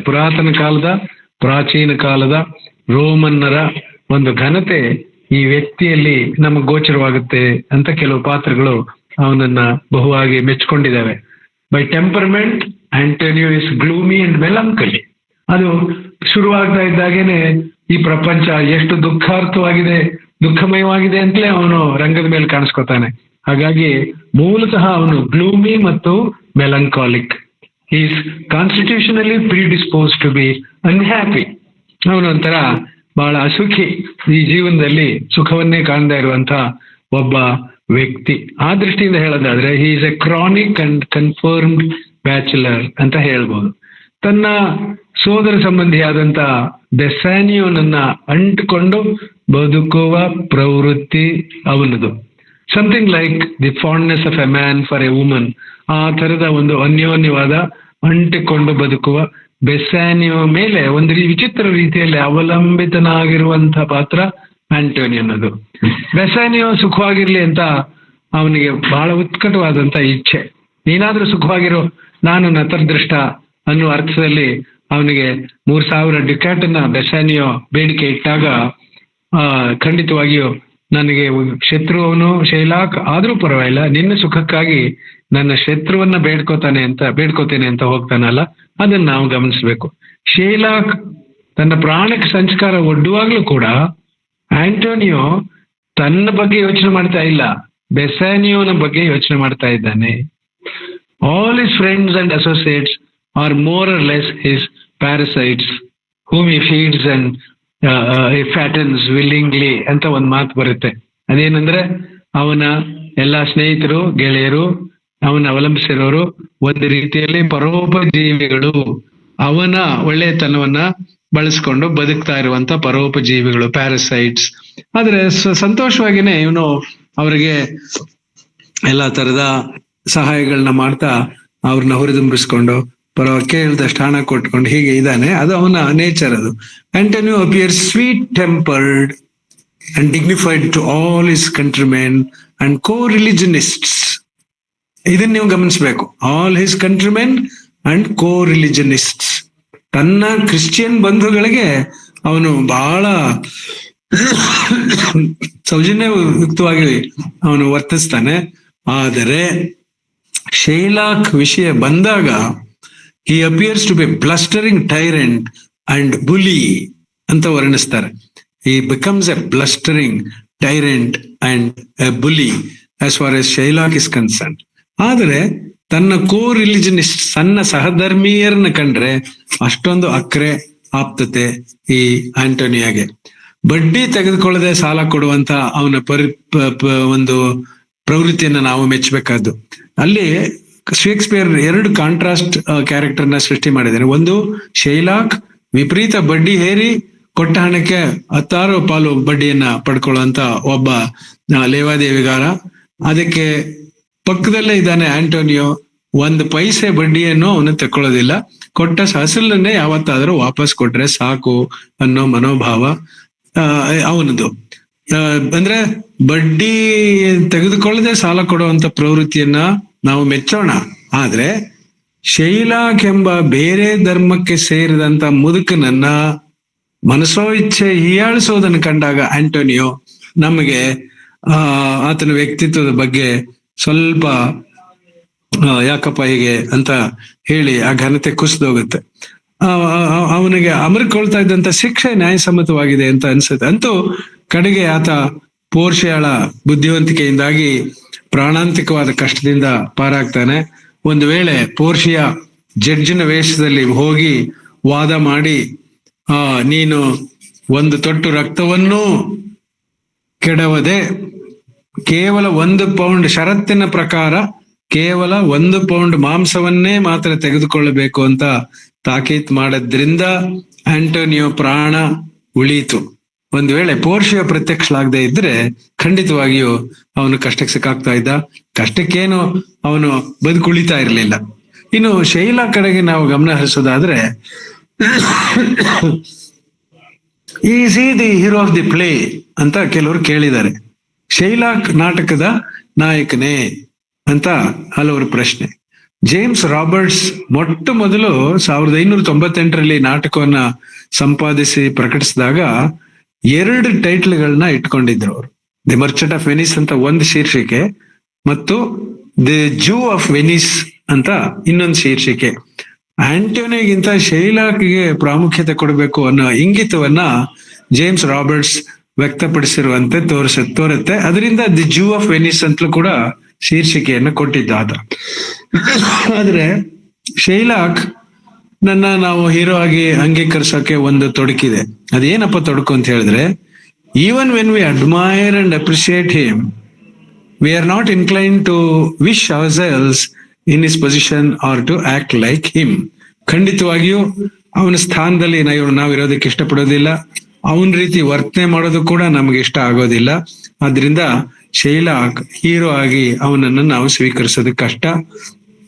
ಅದು ಒಂದನೇ ಪಾಯಿಂಟ್. ಎರಡನೇದು, we must admit that there is something not wholly admirable in the character of ಶೈಲಾಕ್.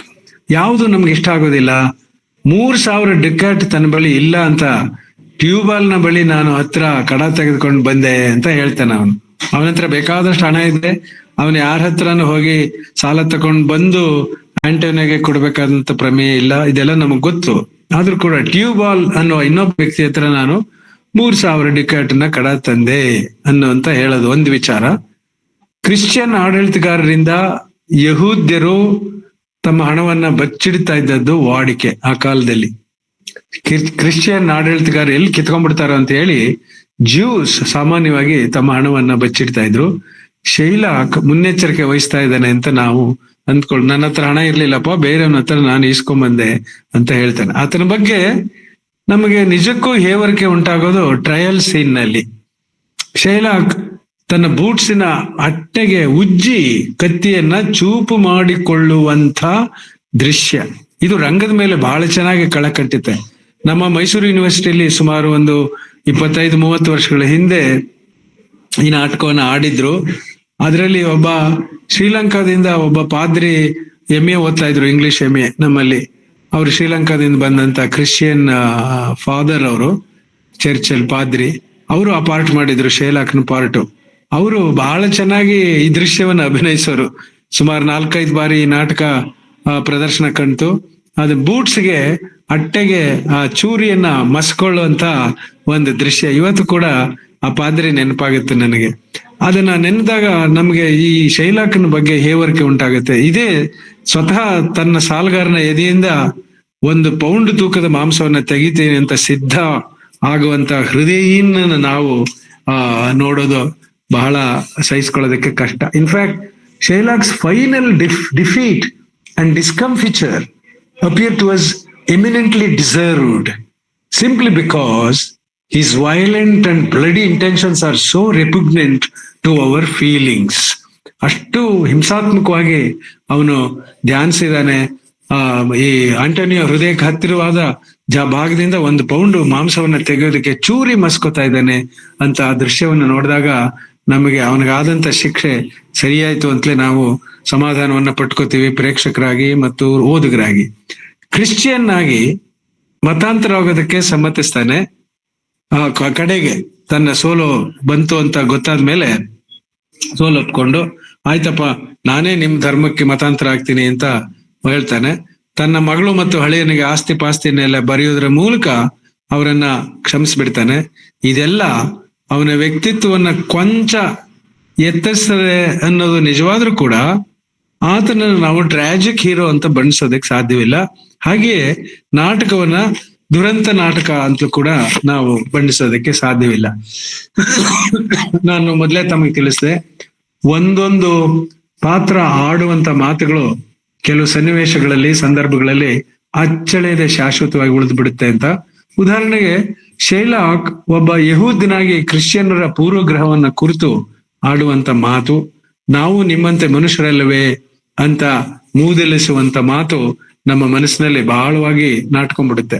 Hath not a Jew eyes, hath not a Jew hands, organs, dimensions, senses, affections, passions, fed with the same food, hurt with the same weapons, subject to the same diseases, healed by the same means, warmed and cooled by the same winter and summer as a Christian is. If you tickle us, do we not laugh? If you poison us, do we not die? And if you wrong us, shall we not revenge? If you are like you in the rest, we will resemble you in that. ಮನುಷ್ಯರೆಲ್ಲ ಒಂದೇ ಎಂಬ ತತ್ವವನ್ನ ಬಹಳ ಪರಿಣಾಮಕಾರಿಯಾಗಿ ತಿಳಿಸಿಕೊಡುವಂತ ಮಾತು. ಅದನ್ನ ವಿಶದವಾಗಿ explain ಮಾಡೋಕ್ ಸಮಯ ಇಲ್ಲ, ತಮ್ಗೆಲ್ರಿಗೂ ಅರ್ಥವಾಗಿದೆ ಅಂತ ಭಾವಿಸ್ತೀನಿ. ಒಟ್ಟಿನಲ್ಲಿ Portia after Shylock, Portia is the most interesting character in the play. It is as easy to exaggerate the villainy and wickedness of the one as to extol the graces and virtues of the other.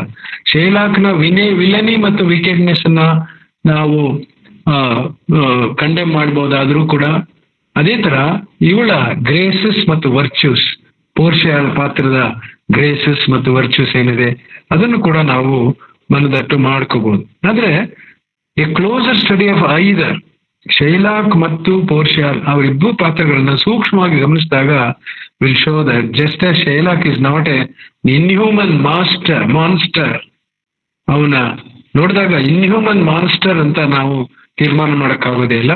ಅದೇ ತರ ಪೋರ್ಷಿಯಾ ಕೂಡ perfection, example of perfection ಅಂತ ಹೇಳೋದಕ್ಕೆ ಸಾಧ್ಯವಿಲ್ಲ. ಅವಳ ವಿಷಯದಲ್ಲಿ ಮರೆಯಲಾಗದ ಒಂದು ಮಾತಿದೆ, ಅದೇನೆಂದ್ರೆ ಅವಳು ಸುಖದ ಸುಪ್ಪತ್ತಿಗೆಯಲ್ಲಿ ಬೆಳೆದವಳು, ಎಲ್ಲಾ ಸುಖಗಳಿಂದ ಸುತ್ತುವರಿದವಳು, ಅದೇ ರೀತಿ ಸುಖವನ್ನೇ ಸುತ್ತಲೂ ಎರಡು ಕೈಯಿಂದ ಹಂಚುವವಳು ಅಂತ ಒಂದು ವಿಮರ್ಶೆಯ ಮಾತಿದೆ. ಪೋರ್ಷಿಯಾ ಶ್ರೀಮಂತ ಮಹಿಳೆ ಎಂಬುದೇನೋ ನಿಜ, ಆಕೆ ಸೌಂದರ್ಯವತಿ ಅನ್ನೋದು ಕೂಡ ನಿಜ. She is fair and fairer than that world of wondrous virtues ಅನ್ನೋ ವರ್ಣನೆ ಬರುತ್ತೆ. She is fair and fairer than that world of wondrous virtues. ಅಪಾರವಾದ ಆಸ್ತಿ ಇದೆ, ಆ ಆಸ್ತಿಯನ್ನೆಲ್ಲ ಅನುಭವಿಸುವಳು ಅವಳೆ, ಬೇರೆ ಯಾರು ಅದನ್ನು ಹಂಚಿಕೊಳ್ಳೋರಿಲ್ಲ.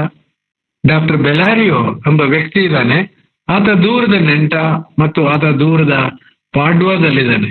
ಆದಾಗ್ಯೂ ಪೋರ್ಷಿಯಾ ಮುಕ್ಕಾಗದ ಸುಖದಲ್ಲಿದ್ದಾಳೆ ಅಂತ ಹೇಳೋದಕ್ಕಾಗೋದಿಲ್ಲ.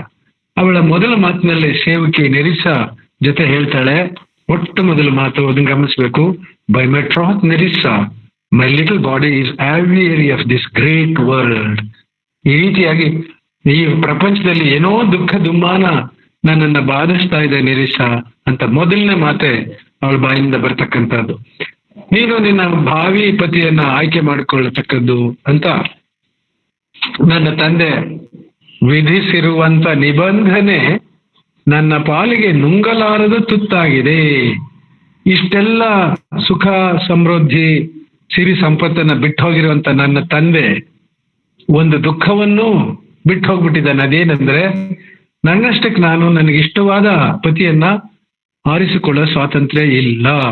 ಯಾಕಂದ್ರೆ ಯಾರು ನನ್ನ ಚಿತ್ರ ಇರುವ ಕರಂಡಕವನ್ನ ಅಥವಾ ಪೆಟ್ಟಿಗೆಯನ್ನು ಆರಿಸ್ಕೊಳ್ತಾರೋ ಆ ವ್ಯಕ್ತಿ ಹೇಗೆ ಇರ್ಲಿ ಅವನನ್ನು ನಾನು ಪತಿಯಾಗಿ ಸ್ವೀಕರಿಸಬೇಕು. ಇದೆಂಥ ವಿಚಿತ್ರ ಅಂತ ಹೇಳಿ ತನ್ನ ಸಖಿಯೊಡನೆ ಅವಳು ಆಡುವಂತ ಮಾತು.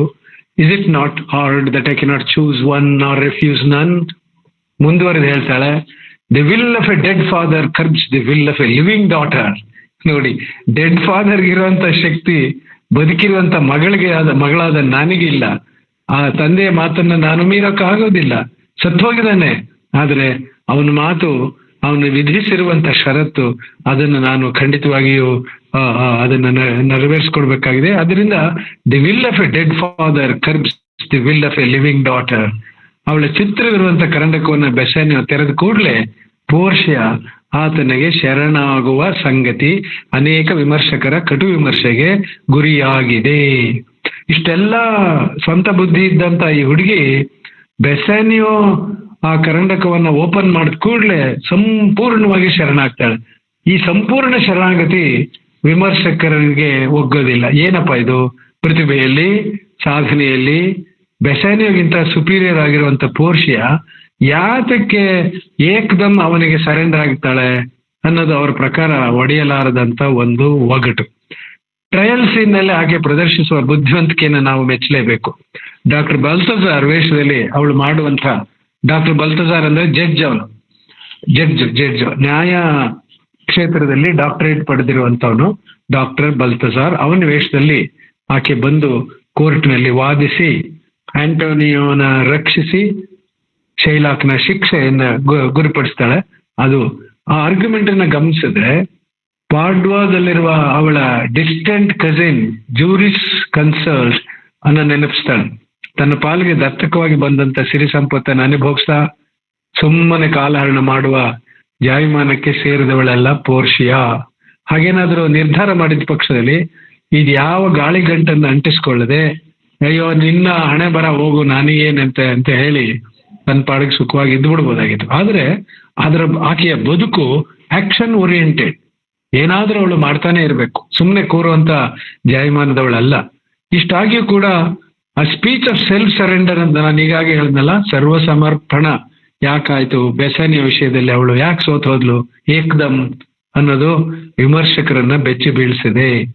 ಇಷ್ಟು ಬುದ್ಧಿವಂತಿಯಾದಂತ ಈ ತರುಣಿ ಬೆಸಾನಿಯಾಗೆ ಶರಣಾಗಿ ಬಿಡೋದೆ ಅನ್ನೋದು ಅವರ ಪ್ರಶ್ನೆ. ಸೆಲ್ಫ್ ಸರೆಂಡರ್ ಆಗುವಂತ ಆ ಸ್ಪೀಚ್ ಈ ರೀತಿ ಇದೆ ನೋಡಿ. ಅವಳು ಹೇಗೆ ಶರಣಾಗ್ತಾಳೆ ಅಂದ್ರೆ ಆ ಪದಗಳೇ ನಮ್ಮನ್ನ ಬೆಚ್ಚಿ ಬೀಳ್ಸತ್ತೆ. Myself and what is mine to you and yours is now converted. ಇದುವರೆಗೆ ನನ್ನದಾಗಿದ್ದಂತ ಸರ್ವಸ್ವವು ಈ ಕ್ಷಣದಿಂದ ನಿನ್ನ ಪಾಲಾಗಿದೆ. ಮೈ ಸೆಲ್ಫ್ ನಾನು ಸಮೇತ, ನಾನು ಸೇರಿ, myself and what is mine to you and yours is now converted. But now I was the lord of this fair mansion, master of my servants, queen over myself, and even now, but now this house, these servants, and this same myself are yours, my Lord. ಪ್ರಭು, ನನ್ನ ಸಮೇತ ನನಗೆ ಸೇರಿದ್ದೆಲ್ಲವೂ ನಿನ್ನದಾಗಿದೆ ಈ ಕ್ಷಣದಿಂದ. ನನ್ನ ಮಹಲು, ನನ್ನ ಸೇವಕರು, ಇದೆಲ್ಲವೂ ನಿನಗೆ ಸೇರಿದ್ದು ಪ್ರಭು ಎಂದು ಆಕೆ ಸರ್ವವನ್ನು ಸಮರ್ಪಿಸುವ ರೀತಿ ಆಶ್ಚರ್ಯವಾಗಿ ಕಾಣುತ್ತದೆ. ಅದರಿಂದ ನೀವು ಗಮನಿಸಬೇಕು ಇದೇ ಗತಿಯಲ್ಲಿ. ಆದ್ರೆ ಅವಳ ಪಾತ್ರ ಉದಾತ್ತವಾದಂತ ಪಾತ್ರ ಅಂತ ನಾವು ಹೇಳ್ತಾ ಬಂದಿದ್ದೀವಿ. ಅದರಲ್ಲಿ ದಯ ತೋರಿಸು, ಮರ್ಸಿ ತೋರಿಸು, ಕಟಕ್ನಾಗಬೇಡ ಅಂತ ಅವಳು ಶೈಲಾಕ್ಗೆ ವಿನಂತಿ ಮಾಡುವಂತ ಆ ಸ್ಪೀಚ್ ಏನಿದೆ, ಮರ್ಸಿ ಸ್ಪೀಚ್, ಅದು ಲೋಕೋತ್ತರವಾದಂತಹದ್ದು. ಶೇಕ್ಸ್ಪಿಯರ್ನ ಕಾವ್ಯದ ಉತ್ಕೃಷ್ಟತೆಯನ್ನು ಎತ್ತಿ ಹಿಡಿಯುವಂತಹ ಪ್ಯಾಸೇಜ್ ಅದು. The quality of mercy is not strained, it droppeth as the gentle rain from heaven upon the place beneath. It is twice blessed. It blesseth him that gives and him that takes. It's mightiest in the mightiest. It becomes the throned monarch better than his crown. But mercy is above the sceptred sway. It is enthroned in the hearts of kings. It is an attribute to God himself, and earthly power doth then show like his gods when mercy seasons justice. Mercy ಅನ್ನೋದು ದೇವರಿಗೆ ಮಾತ್ರ ತೋರ್ಸಕ್ ಸಾಧ್ಯ. ದಯಾಮಯನಾದಂಥ ದೇವರೊಬ್ಬನೇ. ಯಾವ ವ್ಯಕ್ತಿ ಈ ಭೂಮಿಯಲ್ಲಿ ನರಮಾನವ ದಯೆಯನ್ನ ತೋರಿಸ್ತಾನೋ ಅವನು ನಿಜವಾಗಿ ದೇವರಾಗ್ಬಿಡ್ತಾನೆ. ದೇವರು ದಯಾಮಯ, ಮನುಷ್ಯ ದಯಾಮನಾದ್ರೆ ದೇವರಿಗೆ ಸಮಾನನಾಗ್ತಾನೆ. ಆದ್ರಿಂದ ನೀನು ಉಗ್ರವಾದ ಸ್ಥಾನ ತಾಳ್ಬೇಡ, ಕಠಿಣವಾಗ್ಬೇಡ, ಮೌನವಾಗು, ಮೃದುವಾಗು ಅಂತ ಅವಳು ವಿನಂತಿಸುವಂತ ಆ ಕ್ವಾಲಿಟಿ ಆಫ್ ಮರ್ಸಿ ಸ್ಪೀಚು ಅದು ಬಹಳ ಅದ್ಭುತವಾದಂತ ಸ್ಪೀಚ್. ಏನೇ ಇರ್ಲಿ, ಬೆಸಾನಿಯೋ ಪಾತ್ರ ಕ್ವಿಕ್ ಆಗಿ ನೋಡೋಣ, ಸಮಯ ಆಯ್ತು ಅಂತ ಕಾಣಿಸುತ್ತೆ. ಬೆಸಾನಿಯೋ ಪಾತ್ರವನ್ನ ಗಮನಿಸಿದ್ರೆ ನಮ್ಗೆ ಕಾಣುವಂತಹದ್ದು, ಆತ ನಾಟಕದ ಮುಖ್ಯ ಪಾತ್ರ. ಆಂಟೋನಿಯೋನ ಬಂಧು ಮತ್ತು ಆತ್ಮೀಯ ಸ್ನೇಹಿತ. ಎಲ್ಲಾ ವಿಧದಲ್ಲೂ ಆಂಟೋನಿಯೋಗೆ ಭಿನ್ನನಾಗಿರ್ತಕ್ಕಂಥವನು. ಜವಾಬ್ದಾರಿಯನ್ನು ಹಚ್ಚಿಕೊಳ್ಳದೆ ಬದುಕನ್ನು ಹಗುರವಾಗಿ ತೆಗೆದುಕೊಂಡು ಆರಾಮವಾಗಿ ಇರಬಯಸುವ ವ್ಯಕ್ತಿ ಬೆಸಾನಿಯೋ. ಗಂಭೀರ ಪ್ರವೃತ್ತಿಯ ಆಂಟೋನಿಯೋಗೆ ಹೇಗೋ ಪಟಿಂಗತನದ ಗ್ರೇಷಿಯಾನಿಗೂ ಇಷ್ಟವಾಗುವವನು ಬೆಸಾನಿಯೋ. ಬುದ್ಧಿವಂತರಾದ ಪೋರ್ಷಿಯ ಅವನ ಚೆಲುವಿಗೆ ಮತ್ತು ಸುಖ ಪ್ರವೃತ್ತಿಗೆ ಆಕರ್ಷಿತಲಾಗಿದ್ದಾಳೆ. ನೆರಿಸ್ಸಾಳಿಂದ ನಮ್ಗೆ ತಿಳಿಯುತ್ತೆ ಆತನೊಬ್ಬ ಸ್ಕಾಲರ್ ಅಂಡ್ ಸೋಲ್ಜರ್ ಅಂತ. ಬೆಸಾನಿಯೋ ಆರಾಮವಾಗಿ ಇದ್ದದ್ದನ್ನ ತಿಂದುಂಡು ಸುಖವಾಗಿರೋನು ಅಂತ ಒಂದು ಹಂತದಲ್ಲಿ ನಮಗೆ ಗೋಚರವಾದ್ರು, ಪರೋಕ್ಷವಾಗಿ ನೆರಿಸಾ ಇಲ್ಲ ಅವನೊಬ್ಬ ಸ್ಕಾಲರ್ ಅಂಡ್ ಸೋಲ್ಜರ್ ಅಂತ ಹೇಳಿದ್ದಾಳೆ. We first see him as a handsome, high-born young man with a buoyant temper and an empty purse. Antonio's excessive attachment that makes him interesting to us, that it is Antonio's bounties that enable him to carry on his gay life. ಇಷ್ಟೊಂದು ಆರಾಮಾಗಿ ಸುಖವಾಗಿ ಬೆಸಾನಿಯೋ ಯಾಕಪ್ಪ ಇದ್ದಾನೆ ಅಂದ್ರೆ ಆಂಟೋನಿಯೋನ excessive attachment. Antonio ಅವನನ್ನ ಬಿಟ್ಟು ಬಿಡಲಾರ, ಹಚ್ಕೊಂಡಿದ್ದಾನೆ. ಬಂಧು ಅನ್ನೋದು ಒಂದು ಕಾರಣ, ಮತ್ತೆ ಬೇರೆ ಕಾರಣ ಇದ್ರೂ ಇರಬಹುದು. ಒಟ್ಟಿನಲ್ಲಿ ಅವನ ಸಿರಿ ಸಂಪರ್ಕ ಆಂಟೋನಿಯೋ ಬೆಸಾನಿಯೋ ಸುಖವಾಗಿರುವ ಹಾಗೆ ನೋಡ್ಕೊಂಡಿದ್ದಾನೆ. ಸಮಯ ಆಗ್ತಾ ಇದೆ, ನಾನು ಹೆಚ್ಚು ಸಮಯ ತಗೋತಾ ಇದ್ದೀನಿ ಅಂತ ಕಾಣಿಸುತ್ತೆ. ಒಟ್ಟಿನಲ್ಲಿ ಶೇಕ್ಸ್ಪಿಯರ್ ಅವನ ಪಾತ್ರದ ಬಗ್ಗೆ ನಮಗೆ ಈಗಾಗ್ಲೇ ಗ್ಯಾರಂಟಿ ಕೊಟ್ಟಿದ್ದಾನೆ. He is the happy blend of the scholar and soldier ಅಂತ. ಹಾಗಾಗಿ Bassanio is eminently worthy of loving and being loved by Portia ಅಂತ ನಾವು ತೀರ್ಮಾನಕ್ಕೆ ಬರಬಹುದು. ಗ್ರೇಷಿಯಾನೋ ಅಂತ ಒಂದು ಪಾತ್ರ ಬರುತ್ತೆ, ಆತನ ಬಗ್ಗೆ ಈಗಾಗಲೇ ಪ್ರಸ್ತಾಪ ಮಾಡಿದೆ. ಗ್ರೇಷಿಯಾನೋ ನೆರಿಸ್ಸಾಳ ಗಂಡ. ಬೆಸಾನಿಯೋ ಅವನ ಬಗ್ಗೆ ಹೇಳುವಂತ ಒಂದು ಮಾತು, Gratiano speaks an infinite deal of nothing more than any man in Venice ಅಂತ. ಗ್ರೇಷಿಯಾನೋ ಒಂದು ಅರ್ಥದಲ್ಲಿ ನಮ್ಮ ನೆಕ್ಸ್ಟ್ ಡೋರ್ ನೈಬರ್ ಇದ್ದ ಹಾಗೆ. ಆದ್ರೆ ಆತರ ವಿಪರೀತ ಮಾತಾಡ್ತಾನೆ. ಬೆಸಾನಿಯೋ ಹೇಳಿದಾಗೆ ಅವನಿಲ್ಲದೆ ನಾಟಕ ಇಲ್ಲ.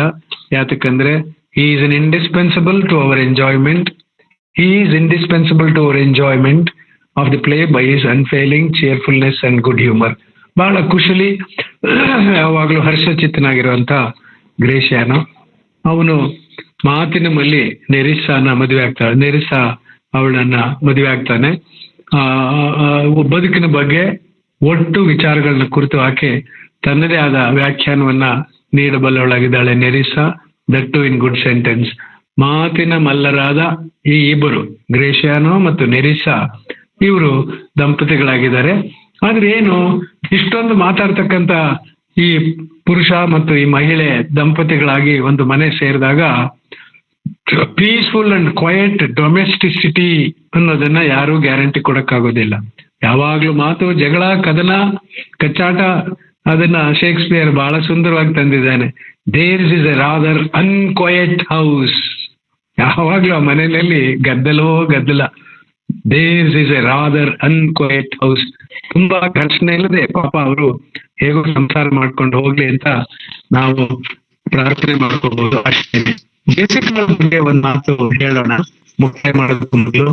Jessica, only daughter of Shylock's, makes a strange confession that she is ashamed of her own father ಅಂತ ಬಹಿರಂಗವಾಗಿ ನಮ್ಗೆ ಹೇಳ್ಬಿಡ್ತಾಳೆ ಓದುಗನ ಜೊತೆ ಅಥವಾ ಪ್ರೇಕ್ಷಕನ ಜೊತೆ. ನಮ್ಮ ಅಪ್ಪ ಅಂದ್ರೆ ನನಗೆ ಅಸಹ್ಯ. ಅಲಕ್, what heinous sin it is in me to be ashamed to be my father's child, but though I am a daughter to his blood, I am not to his manners. ಅವನ ರಕ್ತ ಹಂಚ್ಕೊಂಡು ನಾನು ಹುಟ್ಟಿರ್ಬೋದು, ಅವನ ರಕ್ತಕ್ಕೆ ನಾನು ಹುಟ್ಟಿರ್ಬೋದು, ಆದರೆ ಅವನ ವರ್ತನೆ ನನಗೆ ಇಷ್ಟೂ ಹಿಡಿಸೋದಿಲ್ಲ. I am ashamed to be his daughter. ನನ್ನ ತಂದೆ ಬಗ್ಗೆ, ಕುಲದ ಬಗ್ಗೆ ಅವಳಿಗೆ ಯಾವತ್ತೂ ಕೂಡ ಹೇವರಿಕೆ. ಯಹೂದಳಾಗೋ ಬದಲು ತಾನು ಕ್ರಿಶ್ಚಿಯನ್ ಆಗ್ಬೇಕು ಅಂತ ಆಸೆ ಪಟ್ಟವಳು ಅವಳು. ಪ್ರಾಯಶಃ ಆ ದೃಷ್ಟಿಯಿಂದಲೇ ಅಂತ ಕಾಣಿಸುತ್ತೆ ಅವಳು ಲೊರೆನ್ಜೋನ ಲವಿಂಗ್ ವೈಫ್ ಆಗಿ ಪರಿವರ್ತನೆ ಆಗ್ತಾಳೆ. ಹಾಗಿರುವಾಗ ತಂದೆಯ ಪಾಲಿಗೆ ಅವಳ ಮನೆ ಒಂದು ನರಕ. ಇಟ್ ಇಸ್ ಎ ಹೆಲ್. ಅವಳೇ ಹೇಳ್ತಾಳೆ. ತನ್ನ ಮಗಳ ಇಂಗಿತಕ್ಕನುಗುಣವಾಗಿ ಶೈಲಾಕ್ ತನ್ನ ವರ್ತನೆಯನ್ನಾಗ್ಲಿ ತನ್ನ ಧರ್ಮವನ್ನಾಗ್ಲಿ ಬದಲಾಯಿಸಿಕೊಳ್ಳುವ ಸ್ಥಿತಿಯಲ್ಲಿ ಇಲ್ಲ. ತಾಯಿ ಇಲ್ಲದ ಕಂದನನ್ನು ಆತ ಪ್ರೀತಿಯಿಂದಲೇ ಸಾಕಿ ಸಲಹಿದ್ದಾನೆ ಅನ್ನೋದು ನಿಜ. ಅವಳಿಗೆ ಬೇಕಾದನ್ನೆಲ್ಲ ಒದಗಿಸಿದ್ದಾನೆ.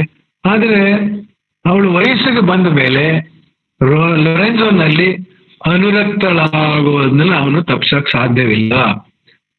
ಬೇಕಾದೆಲ್ಲ ಕೊಡ್ತೀನಿ ಅಂತ ಹೇಳಿ ನಾನು ಲಕ್ಷ್ಮಣ ರೇಖೆ ಎಳೆದು ಆ ಬೆಳೆದ ಮಗಳನ್ನ ಇಟ್ಕೊಳ್ಳೋದಕ್ಕೆ ಸಾಧ್ಯವಿಲ್ಲ. ಲೊರೆನ್ಸೋ ಮದುವೆ ಆಗ್ಬೇಕಾದ್ರೆ ತನ್ನ ಮನಮಠವನ್ನೆಲ್ಲ ತೊರೆಯಬೇಕು ಅಂತ ಆಕೆ ನಿರ್ಧರಿಸ್ತಾಳೆ. ಬಲವಂತವಾಗಿ ಬೇರು ಕೇಳುವಾಗ ನೆಲದಲ್ಲಿ ಕೊಂಚವಾದ್ರೂ ಹಳ್ಳ ಬೀಳುತ್ತೆ ತಾನೆ. ಆದರೆ ಜೆಸಿಕಾ ಸುಲಭವಾಗಿ ತನ್ನ ಕುಟುಂಬವನ್ನು ತೊರೆದು ನಡೆದು ಬಿಡುತ್ತಾಳೆ. ಅವಳಲ್ಲಿ ಈ ಫಿಲಿಯಲ್ ಫೀಲಿಂಗ್ ಅಂತ ನಾವೇನ್ ಹೇಳ್ತೀವಿ, ಪಿತೃಪ್ರೇಮ ಅನ್ನೋದು ಕಿಂಚಿತ್ತೂ ಇಲ್ಲ. ಅದು ಸ್ವಲ್ಪ ಮನಸ್ಸಿಗೆ ಬೇಜಾರಾಗುತ್ತೆ. ಲೊರೆನ್ಸೋ ಜೊತೆ ಪಲಾಯನ ಆಗುವಾಗ ಸೂಕ್ಷ್ಮವಾಗಿ ಪ್ಲಾನ್ ಮಾಡೋಳು ಜೆಸಿಕಾನೆ. ಚಿನ್ನ ಮತ್ತು ಒಡವೆ ವಸ್ತುಗಳನ್ನ ಗಂಟು ಮೂಟೆ ಕಟ್ಟೋದ್ರಲ್ಲಿ ಲೊರೆನ್ಸೋಗೆ ತಾನೇ ಸಹಾಯ ಮಾಡ್ತಾಳೆ. ಅವಳದೇ ಫಸ್ಟ್ ಇನಿಷಿಯೇಟಿವ್ ಅಂತ ಹೇಳ್ತಾಳೆ. ಆತ ಸರಿ ನಡಿ ಹೊರಟು ಬಿಡೋಣ ಅಂತ ಆತರ ಪಡಿಸುವಾಗ ಜೆಸಿಕಾ ಹೇಳ್ತಾಳೆ, ಇನ್ನಷ್ಟು ಮತ್ತಷ್ಟು ಅಂತ ನಾಣ್ಯಗಳನ್ನ ಗೋರಿ ತುಂಬಿಕೊಂಡು ಗಂಟು ಕಟ್ತಾಳೆ. ಅದು ಬಹಳ ವಿಚಿತ್ರವಾಗಿ ಕಾಣುವಂತ ದೃಶ್ಯ. ಸ್ನೇಹಿತರೆ, ನೀನು ಮುಕ್ತಾಯ ಮಾಡ್ತೀನಿ, ಆಮೇಲೆ ಪ್ರಶ್ನೋತ್ತರ ಇರುತ್ತೆ ಅಂತ ಕಾಣಿಸುತ್ತೆ. ಒಟ್ಟಿನಲ್ಲಿ ಅದ್ಭುತವಾದಂತ ಒಂದು ನಾಟಕ ಶೇಕ್ಸ್ಪಿಯರ್. ಈ ಮ್ಯಾಜಿಕ್ 400 ವರ್ಷಗಳಿಂದ ಜೀವಂತವಾಗಿ ಬಂದಿದೆ. ಪ್ರಾಯಶಃ ಇದು ಅನಂತ ಕಾಲದವರೆಗೆ ಹೀಗೆ ಮುಂದುವರಿಯುವಂತೆ ಕಾಣುತ್ತೆ. ಹಿಂದಿನವರೆಲ್ಲ ಶೇಕ್ಸ್ಪಿಯರ್ನ ನಾಟಕಗಳನ್ನ ಓದಿ ರಂಗದ ಮೇಲೆ ನೋಡಿ ಸುಖಪಟ್ಟಿದ್ದಾರೆ. ನಾವು ಕೂಡ ಆ ಸುಖವನ್ನ ಅನುಭವಿಸೋಣ. ಮುಂದಿನ ತಲೆಮಾರಿನವರಿಗೂ ಅದು ದಕ್ಕಲಿ ಅಂತ ಹಾರೈಸೋಣ. ಒಟ್ಟಿನಲ್ಲಿ ಅದ್ಭುತವಾದ ಒಂದು ನಾಟಕವನ್ನ ಬರೆದು ಶೇಕ್ಸ್ಪಿಯರ್ ನಮಗೆ ಪ್ರತ್ಯಕ್ಷವಾಗಿ ಪರೋಕ್ಷವಾಗಿ ಈ ನಾಟಕವನ್ನ ನಮಗೆ ನಾಟಕದ ಮೂಲಕ ಕೆಲವು ಮೂಲಭೂತ ತತ್ವಗಳನ್ನ ತಿಳಿಸ್ಕೊಟ್ಟಿದ್ದಾನೆ. ಹಾಗಾಗಿ ಅವನಿಗೆ ಶರಣಾರ್ಥಿ ಅಂತ ಹೇಳ್ತಾ ಈ ಒಂದು ನಾಟಕದ ಕೆಲವು ಸಂಗತಿಗಳನ್ನ ಹಂಚಿಕೊಳ್ಳೋದಕ್ಕೆ ನನಗೆ ಅವಕಾಶ ಮಾಡಿಕೊಟ್ಟಂತ ಧಾರವಾಡದ ಕಟ್ಟೆಗೆ, ವಿಶೇಷವಾಗಿ ನಮ್ಮ ಮುಖಂಡರಾದಂತ ಪ್ರೊಫೆಸರ್ ಬಸವರಾಜ್ ಡೋಣೂರ್ ಅವರಿಗೆ ಸಹಾಯ ಮಾಡ್ತಾ ಇರುವಂತ ವಿಜಯಲಕ್ಷ್ಮಿ ಮೇಡಮ್ ಅವರಿಗೆ ಮತ್ತು ಎಲ್ಲ ಪದಾಧಿಕಾರಿಗಳಿಗೆ, ಶ್ರೋತೃಗಳಾದ ತಮಗೆ ವಂದಿಸಿ ನಾನು ವಿರಮಿಸ್ತೇನೆ. ಸರ್, ಧನ್ಯವಾದಗಳು ಸರ್. ಮತ್ತೆ ನಿಮ್ಮ ಜೊತೆಗೆ ನಮ್ಮ ಮಾತುಗಳು ಈ ಚರ್ಚೆನಲ್ಲಿ ಮುಂದುವರಿಯುತ್ತೆ. ಪ್ರತಿ ಗುರುವಾರ ಕನ್ನಡ ಸಾಹಿತ್ಯ ಪರಂಪರೆ ಮತ್ತು ಸಮಕಾಲೀನತೆ ಎನ್ನುವಂತಹ ಒಂದು ಉಪನ್ಯಾಸ ಮಾಲಿಕೆ ಈಗ ಸ್ಟಾರ್ಟ್ ಆಗಿದೆ. ಬರುವ ಗುರುವಾರ ಅಂದ್ರೆ 18ನೇ ತಾರೀಕಿನಂದು VS ಮಾಳಿಯವರು ನಾಗಚಂದ್ರ ಅವರ ಕುರಿತಾಗಿ ತಮ್ಮ ಉಪನ್ಯಾಸವನ್ನ ಮಂಡಿಸಲಿದ್ದಾರೆ. ಶೇಕ್ಸ್ಪಿಯರ್ ನಾಟಕಗಳ ಉಪನ್ಯಾಸ ಮಾಲಿಕೆಯಲ್ಲಿ ಬರುವ ಶನಿವಾರ ಯಜ್ಞಶ್ರೀ ಮೇಡಮ್ ಅವರು ದಾವಣಗೆರೆ ವಿಶ್ವವಿದ್ಯಾಲಯದಲ್ಲಿ ಇಂಗ್ಲಿಷ್ ಪ್ರಾಧ್ಯಾಪಕರಾಗಿ ಕರ್ತವ್ಯ ನಿರ್ವಹಿಸುತ್ತಿರುವಂತಹ ಮೇಡಮ್ ಅವರು ಶೇಕ್ಸ್ಪಿಯರ್ನ ಮತ್ತೊಂದು ನಾಟಕದ ಮೇಲೆ ತಮ್ಮ ಉಪನ್ಯಾಸವನ್ನ ಮಂಡಿಸಲಿದ್ದಾರೆ. ಈ ಎಲ್ಲ ಉಪನ್ಯಾಸಗಳಿಗೆ ತಾವು ದಯವಿಟ್ಟು ಹಾಜರಾಗಬೇಕು, ಚರ್ಚೆನಲ್ಲಿ ಭಾಗವಹಿಸಬೇಕು. ಇದೇ ಲಿಂಕ್ ಅನ್ನ ಬಳಸಿಕೊಂಡು ಧಾರವಾಡ ಕಟ್ಟೆ ನಿರಂತರವಾಗಿ ಕಾರ್ಯಕ್ರಮಗಳನ್ನ ಆಯೋಜನೆ ಮಾಡ್ತಾ ಇದೆ. ಇಷ್ಟು ಮಾತುಗಳನ್ನ ಹೇಳ್ತಾ ಈ ಕಾರ್ಯಕ್ರಮದ ಅಧ್ಯಕ್ಷತೆಯನ್ನ ವಹಿಸಿರುವಂತಹ ಪ್ರೊಫೆಸರ್ ಬಸವರಾಜ್ ಡೋಣೂರ್ ಸರ್ ಅವರು ಕೆಲವು ಪೂರಕ ಮಾತುಗಳನ್ನಾಡಬೇಕು ಅಂತ ಕೇಳ್ಕೊಳ್ತೀನಿ ಸರ್, ಪ್ಲೀಸ್. ಎಲ್ಲರಿಗೂ ನಮಸ್ಕಾರ. ವಿಜಯಲಕ್ಷ್ಮಿ, ನನ್ನ ಧ್ವನಿ ಕೇಳಿಸ್ತದಲ್ಲ ಸರ್? ಕೇಳಿಸುತ್ತೆ ಸರ್. ಧಾರವಾಡ ಕಟ್ಟೆಯ ಬಂಧುಗಳೇ, ಸ್ನೇಹಿತರೆ, ಹಿರಿಯರೇ, ಸಾಹಿತ್ಯಾಸಕ್ತರೇ, ಎಲ್ಲರಿಗೂ ನಮಸ್ಕಾರ. ಇಲ್ಲಿಯವರೆಗೆ ಕನ್ನಡದ ಬಹಳ ಮಹತ್ವದ ಅನುವಾದಕರು, ಸಂಶೋಧಕರು, ಇಂಗ್ಲಿಷ್ ಪ್ರಾಧ್ಯಾಪಕರು ಆಗಿರುವ ಸಿ ನಾಗಣ್ಣ ಅವರ ಮಾತುಗಳನ್ನ ಕೇಳಿದ್ದೇವೆ.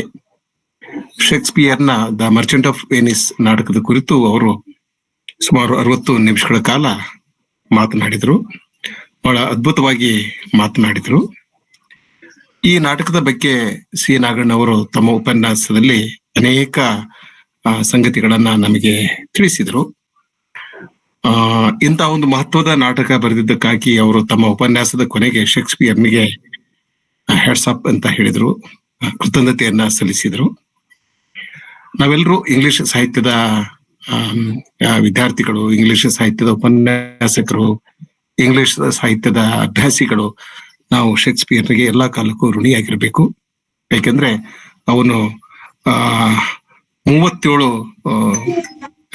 ತುಂಬಾ ಮಹತ್ವದ ನಾಟಕಗಳನ್ನ ಈ ಜಗತ್ತಿಗೆ ಕೊಡಮಾಡಿದ್ದಾನೆ. 154 ಸುರಿತಗಳನ್ನ ನೀಡಿದ್ದಾನೆ. 2 ದೀರ್ಘ ಕಾವ್ಯಗಳನ್ನು ಕೂಡ ಕೊಟ್ಟಿದ್ದಾನೆ. ಸಿ ನಾಗಣ್ಣವರು ನಮ್ಮ ಧಾರವಾಡ ಕಟ್ಟೆಗೆ ಮಾರ್ಗದರ್ಶಕರು, ಹಿರಿಯರು. ಅವರು ನಮಗೆ ಮುಖಂಡರು. ಅವರ ಪ್ರೀತಿ ವಿಶ್ವಾಸ ವಿಶ್ವಾಸ ನಮ್ಮ ಕಟ್ಟೆಯನ್ನ ಬೆಳೆಸಿದೆ ಮತ್ತು ಬೆಳೆಸುತ್ತಿದೆ. ನಾವು ಕರೆದಾಗಲೆಲ್ಲ ಬಹಳ ಪ್ರೀತಿಯಿಂದ ನಮ್ಮ ಆಹ್ವಾನವನ್ನ ಸ್ವೀಕರಿಸಿ, ನಮ್ಮ ಆಮಂತ್ರಣವನ್ನ ಸ್ವೀಕರಿಸಿ ನಮ್ಮ ಕಟ್ಟೆಯ ಕಾರ್ಯಕ್ರಮದಲ್ಲಿ ಭಾಗವಹಿಸಿ ಉಪನ್ಯಾಸ ನೀಡ್ತಾ ಇದ್ದಾರೆ. And he has never disappointed his viewers. ತಮ್ಮ ಕೇಳುಗರನ್ನ ಪ್ರತಿ ಸಲವೂ ತಮ್ಮ ಕೇಳುಗರಿಗೆ ಬಹಳ ಅದ್ಭುತವಾದ ವಿಚಾರಗಳನ್ನ, ಒಳ್ಳೆಯ ವಿಚಾರಗಳನ್ನ ಅವರು ನೀಡುತ್ತಾ ಬಂದಿದ್ದಾರೆ. ಇಂದಿನ ಉಪನ್ಯಾಸ ಕೂಡ ಬಹಳ ಮಹತ್ವದ ಉಪನ್ಯಾಸವಾಗಿತ್ತು. ಯಾಕೆಂದ್ರೆ ಈ ನಾಟಕದ ಬಗ್ಗೆ ಅನೇಕ ಸಂಗತಿಗಳನ್ನ ಹೇಳಿದ್ರು. ಒಂದು ಮಾತನ್ನ ಹೇಳಿದ್ರು, ಈ ನಾಟಕ ನೀಡುವ ಸಂದೇಶ ಲೋಕೋತ್ತರವಾಗಿದೆ ಅಂತಕ್ಕಂಥ ಮಾತನ್ನ ಅವರು ಹೇಳಿದ್ರು. ಮತ್ತು ಶೇಕ್ಸ್ಪಿಯರ್ನ ಕಾವ್ಯದ ಶ್ರೇಷ್ಠತೆಯನ್ನ ಸಮರ್ಥಿಸುವಂತ ಅನೇಕ ಸಾಲುಗಳು ಈ ನಾಟಕದಲ್ಲಿವೆ. ಹೆಚ್ಚು ಕಡಿಮೆ ಎಲ್ಲಾ ಮಹತ್ವದ ಸಾಲುಗಳನ್ನ ಅವರು ಓದಿದ್ರು. ಶೈಲಾಕ್ನ ಮಾತಾಗಿರ್ಬೋದು, ಯಹೂದಿಗಳಿಗೆ ಕಣ್ಣಿಲ್ಲವೇ ಅಂತ ಪ್ರಾರಂಭವಾಗುವುದು, 3000 ducats ಅಂತ ಪ್ರಾರಂಭವಾಗುವ ಮಾತು, ದಿ ಕ್ವಾಲಿಟಿ ಆಫ್ ಮರ್ಸಿ ಬಗೆಗೆ ಪೋರ್ಷೆ ಹೇಳ್ತಕ್ಕಂಥ ಮಾತು, ಹೀಗೆ ಎಲ್ಲಾ ಮಹತ್ವದ ಸಾಲುಗಳನ್ನ ಅವರು ತಮ್ಮ ಉಪನ್ಯಾಸದಲ್ಲಿ ನಮಗೆ ತಿಳಿಸಿಕೊಟ್ರು. ಆಮೇಲೆ ಪೋರ್ಷಿಯಾ ಬಸ್ಯಾನಿಯೋಗೆ ಸಂಪೂರ್ಣವಾಗಿ ಶರಣಾಗುವ ಪ್ರಸಂಗದ ಬಗ್ಗೆ ಅವರು ಮಾತನಾಡಿದ್ರು. ಲೇಖಕರು, ಕೆಲವು ವಿಮರ್ಶಕರಿಗೆ ಇದರ ಬಗೆಗೆ ಅತೃಪ್ತಿ ಇದೆ ಅಂತಕ್ಕಂಥ ಮಾತನ್ನ ಹೇಳಿದ್ರು. ಅದರ ಬಗೆಗೆ ನೀವು ಸಂವಾದದಲ್ಲಿ ಚರ್ಚೆಯನ್ನ ಮಾಡ್ಬೋದು. ಆದ್ರೆ ಪೋರ್ಷಿಯಾ ಇದು ಒಂಥರ ನಮ್ಮಲ್ಲಿ ಹಳೆ ಕಾಲದಲ್ಲಿ ಸ್ವಯಂವರ ನಡೀತಿತ್ತಲ್ಲ, ಹಾಗೆ ರಾಜಕುಮಾರಿಯನ್ನ ಮದುವೆ ಆಗ್ಬೇಕು ಅಂತಂದ್ರೆ ಯಾವ್ದಾದ್ರು ಒಂದು ಪರೀಕ್ಷೆ ನಡೆಸಲಾಗ್ತಿತ್ತು. ಆ ಪರೀಕ್ಷೆಯಲ್ಲಿ ಯಾರು ಗೆಲ್ತಾರ ಅವರ ಕೊರಳಿಗೆ ಅವಳು ಮಾಲೆಯನ್ನ ಹಾಕ್ತಾ ಇದ್ಲು. ಆ ರೀತಿಯ ಒಂದು ಪರೀಕ್ಷೆ ಈ ನಾಟಕದಲ್ಲಿ ಆಗ್ತದೆ. ಅದನ್ನ ಬಸ್ಸೇನಿಯೋನೇ ಯಶಸ್ವಿ ಆಗ್ಬೇಕಂತೇನಿಲ್ಲ. ಯಾರು ಆಕೆಯ ಚಿತ್ರ ಇರುವ ಬಾಕ್ಸ್ ಅನ್ನ ಚೂಸ್ ಮಾಡ್ತಾರಲ್ಲ ಅವರಿಗೆ ಆಕೆ ಶರಣ ಆಗ್ತಾ ಇದ್ಲು. ಒಂದ್ ಕಡೆ ಹೇಳ್ತಾರ ಅವಳು, if you choose that then I am yours with all ಅಂತಕ್ಕಂಥ ಒಂದು ಸಾಲು ಅಲ್ಲಿ ಬರ್ತದೆ. ಬಸೆನಿಯೋನೇ ಆಗ್ಬೇಕಂತಲ್ಲ, ಯಾರಾದ್ರೂ ಆಗ್ಬೋದು. ನಮ್ ಕಲಂದ್ರ ಸಾಹೇಬ್ರು ಹೋಗಿದ್ದಿದ್ರೆ ಅವ್ರು ಅದನ್ನ ಆಯ್ಕೆ ಮಾಡಿದ್ರೆ ಅವ್ರಿಗೇನು ಅವ್ರ ಆಗ್ಬೋದಾಗಿತ್ತು. ಈ ನಾಟಕದ ಬಗ್ಗೆ ನಾನು ಕೆಲವೇ ಮಾತುಗಳನ್ನ ಹೇಳ್ತೇನೆ, ಮತ್ತೆ ಚರ್ಚೆಯನ್ನ, ಸಂವಾದವನ್ನ ಮುಂದುವರಿಸಬಹುದು. ಇದು ನಾನು ಓದಿದ ಮೊದಲ ನಾಟಕ. This is the first play that I have ever red in my life. ಮೊದಲ ನಾಟಕ ಅದು. ಇದಕ್ಕೂ ಮೊದಲು ನಾನು ಯಾವುದೇ ಕನ್ನಡ ನಾಟಕವನ್ನು ಓದಿರ್ಲಿಲ್ಲ. BA ಓದುವಾಗ ನಮ್ಗೆ ಇಂಗ್ಲಿಷ್ ಮೇಜರ್ ಇದರಲ್ಲಿ ಅದು ಪಠ್ಯ ಆಗಿತ್ತು. ಒಬ್ರು ವಕೀಲರು ಈ ನಾಟಕವನ್ನ ನಮಗೆ ಕಲಿಸ್ತಾ ಇದ್ರು. ನಾನು ಈ ನಾಟಕವನ್ನ ಓದಿದೆ. ಅನೇಕ ಕಾರಣಗಳಿಗಾಗಿ ಈ ನಾಟಕ ನನ್ನ ಮನಸ್ಸಿನ ಮೇಲೆ ಪರಿಣಾಮ ಬೀರ್ತು. ಈ ನಾಟಕದ ಮೂಲಕ ನಾನು ಶೇಕ್ಸ್ಪಿಯರ್ನ ನಾಟಕಗಳ ಪ್ರಪಂಚವನ್ನ ಪ್ರವೇಶ ಮಾಡಿದೆ. ಹಾಗೆ ಇಂಗ್ಲಿಷ್ ಸಾಹಿತ್ಯ ಪ್ರಪಂಚವನ್ನು ಕೂಡ ಪ್ರವೇಶ ಮಾಡಿದೆ. ನನ್ನ ಆ ಒಂದು ಮನಸ್ಸಿನ ಮೇಲೆ, ಅಂದ್ರೆ ಒಂದು 19 ವಯಸ್ಸಿನ ಒಬ್ಬ ಹುಡುಗನ ಮೇಲೆ ಇಂಥ ಒಂದು ನಾಟಕ ಯಾವ ರೀತಿಯ ಪರಿಣಾಮ ಬೀರಬಹುದು, ಆ ಎಲ್ಲ ಪರಿಣಾಮವನ್ನ ಆ ನಾಟಕ ಬೀರಿತ್ತು. ಸುಮಾರು ಒಂದು 6 ತಿಂಗಳ ಕಾಲ ಈ ಒಂದೇ ನಾಟಕವನ್ನ ನಾನು ಓದಿದೆ. ಯಾಕೆಂದ್ರೆ ಅದು ಬಹುಬೇಗ ನಮಗೆ ಅರ್ಥ ಆಗ್ಲಿಲ್ಲ. ಆದ್ರೆ ಒಂದೊಂದು ಸಾಲು ಓದಿ ಅರ್ಥ ಮಾಡಿಕೊಂಡಾಗ ನನಗನಿಸ್ತಿತ್ತು, I became the richest man in the world ಅಂತ ಅನಿಸ್ತಾ ಇತ್ತು. ಒಂದು ಸಾಲು ಅರ್ಥ ಆದ್ರೆ ಸಾಕು, ನನಗೆ ಬಹಳ ಆನಂದ, ಹರ್ಷ ಆಗ್ತಿತ್ತು. ಸೊ ಹೀಗಾಗಿ ಇಂಗ್ಲಿಷ್ ಸಾಹಿತ್ಯದ ಅಧ್ಯಯನದ ಮೂಲಕ, ಒಂದೇ ನಿಮಿಷ, ಇಲ್ಲಿ ಬ್ಯಾಟ್ರಿ ಲೋ ಆಯ್ತು.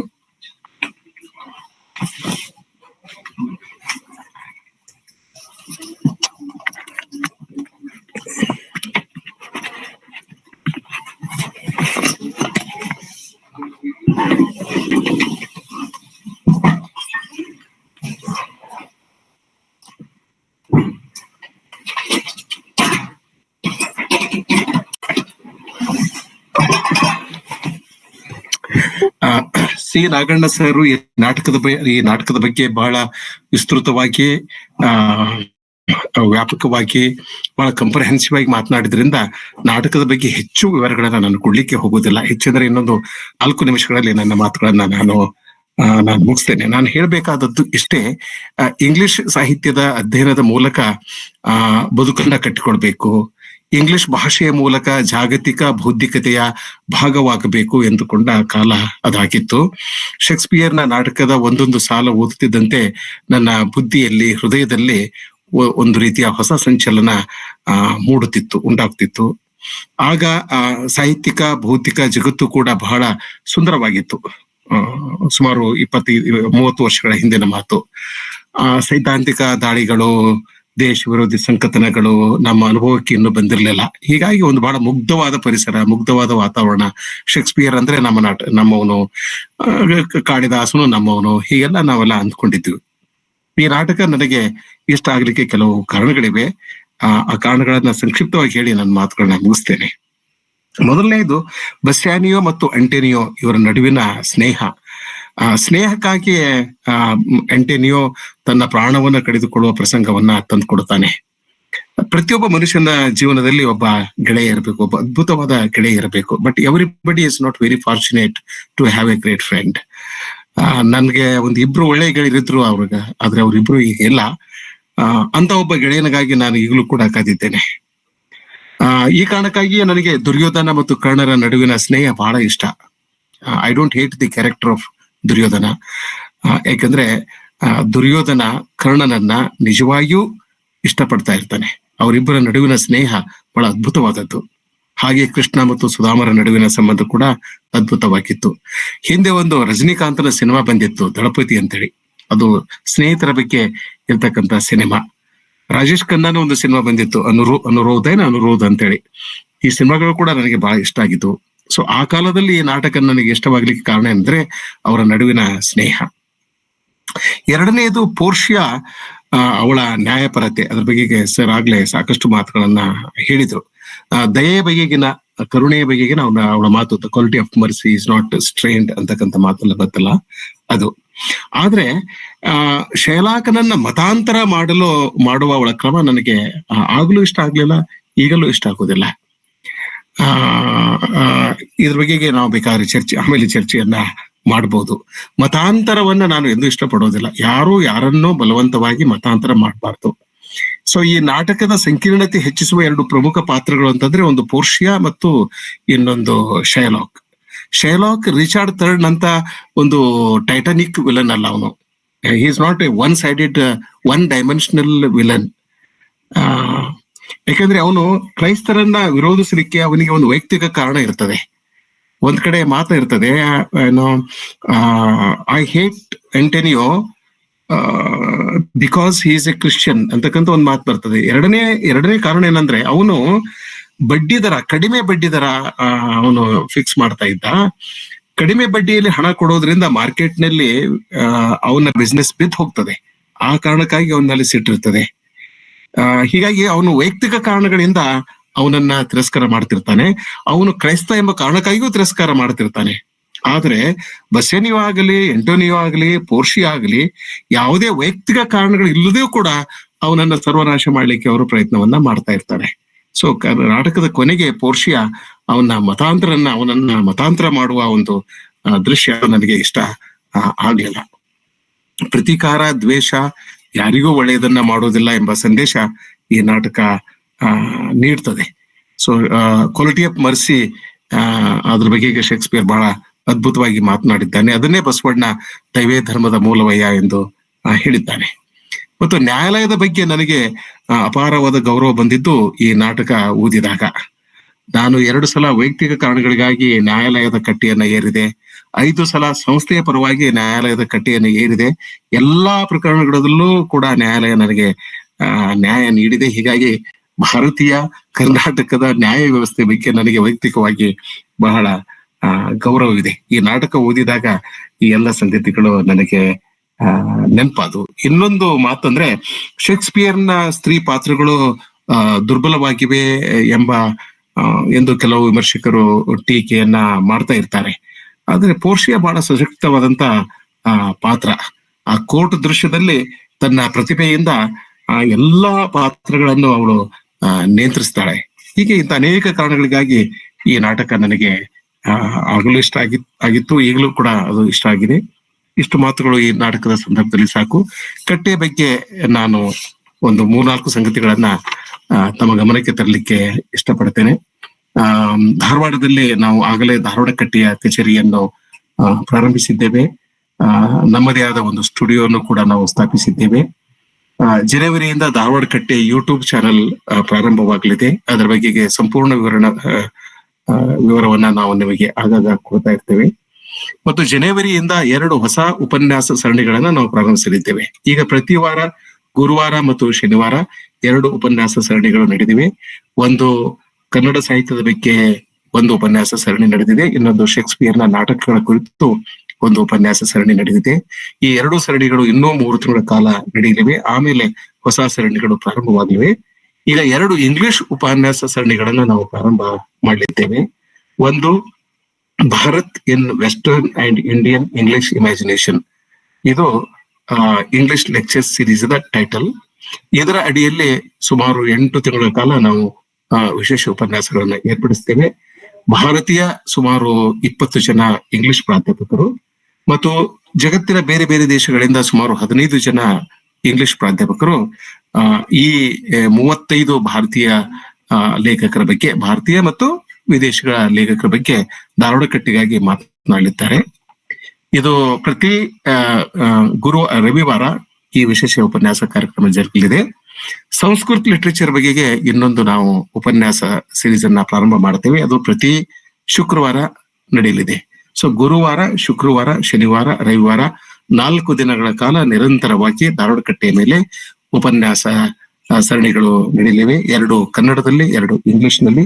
ಸಂಸ್ಕೃತ ಲಿಟರೇಚರ್ ಬಗ್ಗೆ ಕೂಡ ಸುಮಾರು 1500 ವರ್ಷಗಳ ಅವಧಿಯಲ್ಲಿ ಭಾರತದಲ್ಲಿ ರೂಪುಗೊಂಡ ಇಂಗ್ಲಿಷ್ ಸಾಹಿತ್ಯದ, ಸಂಸ್ಕೃತ ಸಾಹಿತ್ಯದ ಬಗ್ಗೆ ನಾವು ಉಪನ್ಯಾಸಗಳನ್ನ ಏರ್ಪಡಿಸಲಿದ್ದೇವೆ. ಅಲ್ಲೂ ಕೂಡ ಭಾರತೀಯ ಮತ್ತು ವಿಶ್ವದ ಅನೇಕ ಪಂಡಿತರು ಉಪನ್ಯಾಸವನ್ನ ನೀಡಲಿದ್ದಾರೆ. ಇದರ ಜೊತೆಗೆ ಆಸ್ ಎನ್ ಎಕ್ಸ್ಪೆರಿಮೆಂಟ್ ನಾವು ಫೆಬ್ರವರಿ 26, 27ರಂದು ಧಾರವಾಡದಲ್ಲಿ 2 ದಿನಗಳ ಕಾಲ ಅಂತಾರಾಷ್ಟ್ರೀಯ ವಿಚಾರ ಸಂಕಿರಣವನ್ನ ಧಾರವಾಡ ಕಟ್ಟೆಯ ವತಿಯಿಂದ ಏರ್ಪಾಡು ಮಾಡಲಿದ್ದೇವೆ. ಅದರ ಕಾನ್ಫರೆನ್ಸ್ ಥೀಮ್ ಏನಂತಂದ್ರೆ international conference on civilisational literature, texts, traditions and transcultural discourse across civilisations ಎಂಬ ವಿಷಯದ ಬಗ್ಗೆ 2 ದಿನಗಳ ಕಾಲ ಬ್ಲೆಂಡೆಡ್ ಮೋಡ್ ನಲ್ಲಿ, ಆಫ್ಲೈನ್ ಮತ್ತು ಆನ್ಲೈನ್ ಮೋಡ್ ನಲ್ಲಿ 2 ಅಥವಾ 3 ದಿನಗಳ ಕಾಲ ವಿಶೇಷ ಅಂತಾರಾಷ್ಟ್ರೀಯ ವಿಚಾರ ಸಂಕಿರಣವನ್ನ ನಾವು ಏರ್ಪಡಿಸಲಿದ್ದೇವೆ. ಈ ವಿಚಾರ ಸಂಕಿರಣದಲ್ಲಿ ದೇಶ ವಿದೇಶಗಳಿಂದ ಸುಮಾರು 150 ಜನ ವಿದ್ವಾಂಸರು ಪಾಲ್ಗೊಳ್ಳಲಿದ್ದಾರೆ. ಸುಮಾರು 300 ಜನ ಡೆಲಿಗೇಟ್ಸ್ ಈ ಸೆಮಿನಾರ್ದಲ್ಲಿ, ಕಾನ್ಫರೆನ್ಸ್ ನಲ್ಲಿ ಭಾಗವಹಿಸಲಿದ್ದಾರೆ.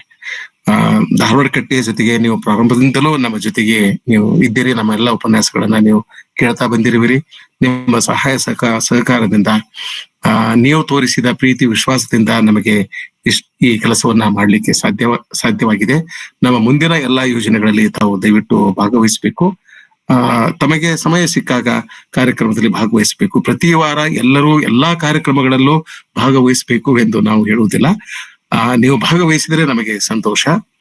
ನಿಮಗೆ ಇಷ್ಟವಾದ ಉಪನ್ಯಾಸಗಳನ್ನ ನೀವು ಕೇಳ್ಬಹುದು.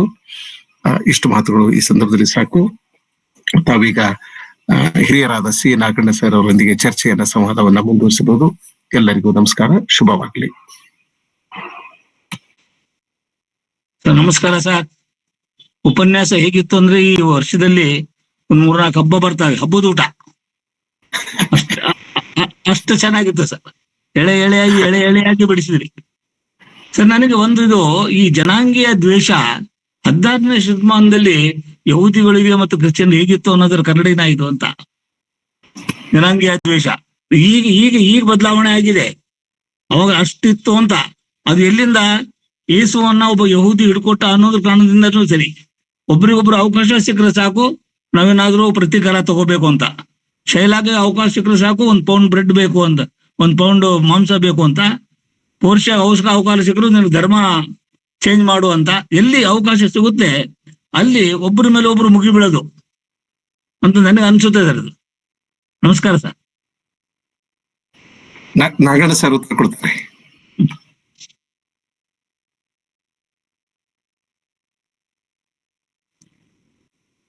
ಸರ್ ನಾಗಣ್ಣ ಸರ್ ಮ್ಯೂಟ್ ಇದೆ, ಅನ್ಮ್ಯೂಟ್ ಮಾಡ್ಕೊಂಡು ಪ್ರತಿಕ್ರಿಯೆ ನೀಡ್ಬೋದೇನೋ ಸರ್?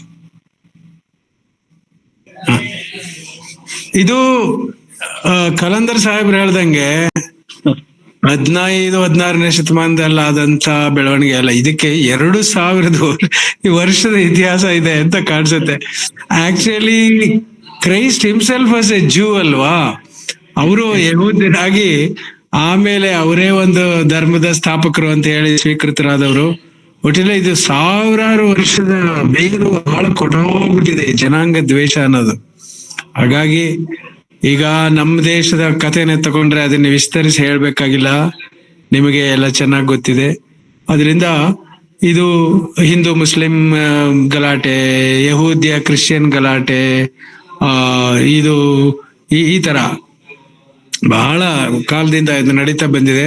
ಹಾಗಾಗಿ ಇವನು ಮತಾಂತರ ಆಗುವಂತ ಅವ್ರು ಹೇಳಿ, ಈಗ ನಮ್ಮ ಡೋನರ್ ಸಾಹೇಬ್ರು ಹೇಳ್ದಂಗೆ ಆಂಟೋನಿಯೋ ಏನೋ ಒಂದು ಖುಷಿ ಸಂತೋಷ, ಶೈಲಾಕನ ಕ್ರಿಶ್ಚಿಯನ್ ಮಾಡ್ಬಿಟ್ವಿ ಅಂತ.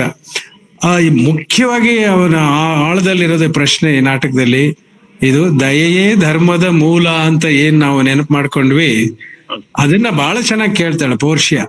ದಯೆ ನೋಡಪ್ಪ, ಮರ್ಸಿ ಈಸ್ ನಾಟ್ ಸ್ಟ್ರೈನ್ಡ್, ಅದನ್ನ ಕೊಡೋನು ಪುಣ್ಯವಂತ, ಪಡ್ಕೊಳ್ಳೋನು ಪುಣ್ಯವಂತ, ಅದರಿಂದ ದಯೆ ತೋರಿಸ್ಬೇಕು ಅನ್ನೋದು ಅಂಡರ್ಲೈನಿಂಗ್ ಫಿಲಾಸಫಿ.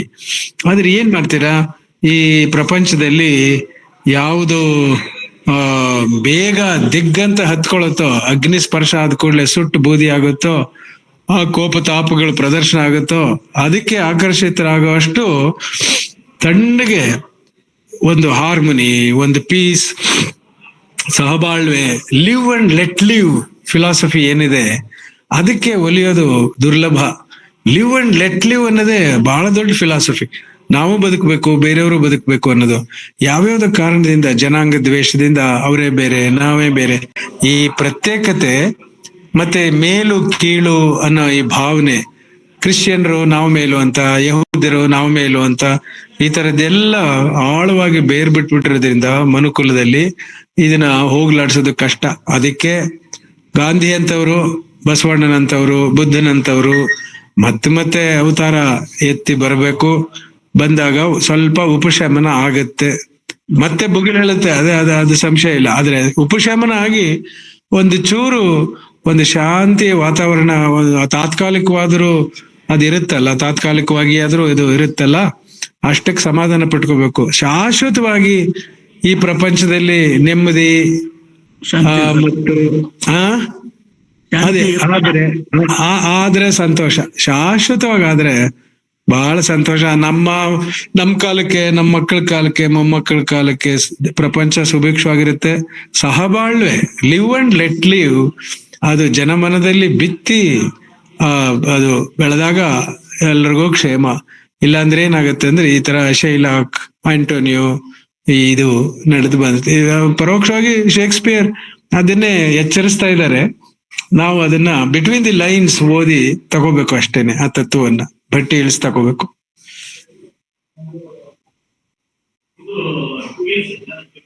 ಆದ್ರೆ ಇದು ನೆನ್ನೆ ಮೊನ್ನೆ ಉದ್ಭವವಾದಂತ ಶತ್ರುತ್ವ ಅಲ್ಲ, ದ್ವೇಷ ಅಲ್ಲ, ಬಹಳ ಶತಮಾನಗಳ ಹಿಂದೆ ಶುರುವಾಗಿರೋದು.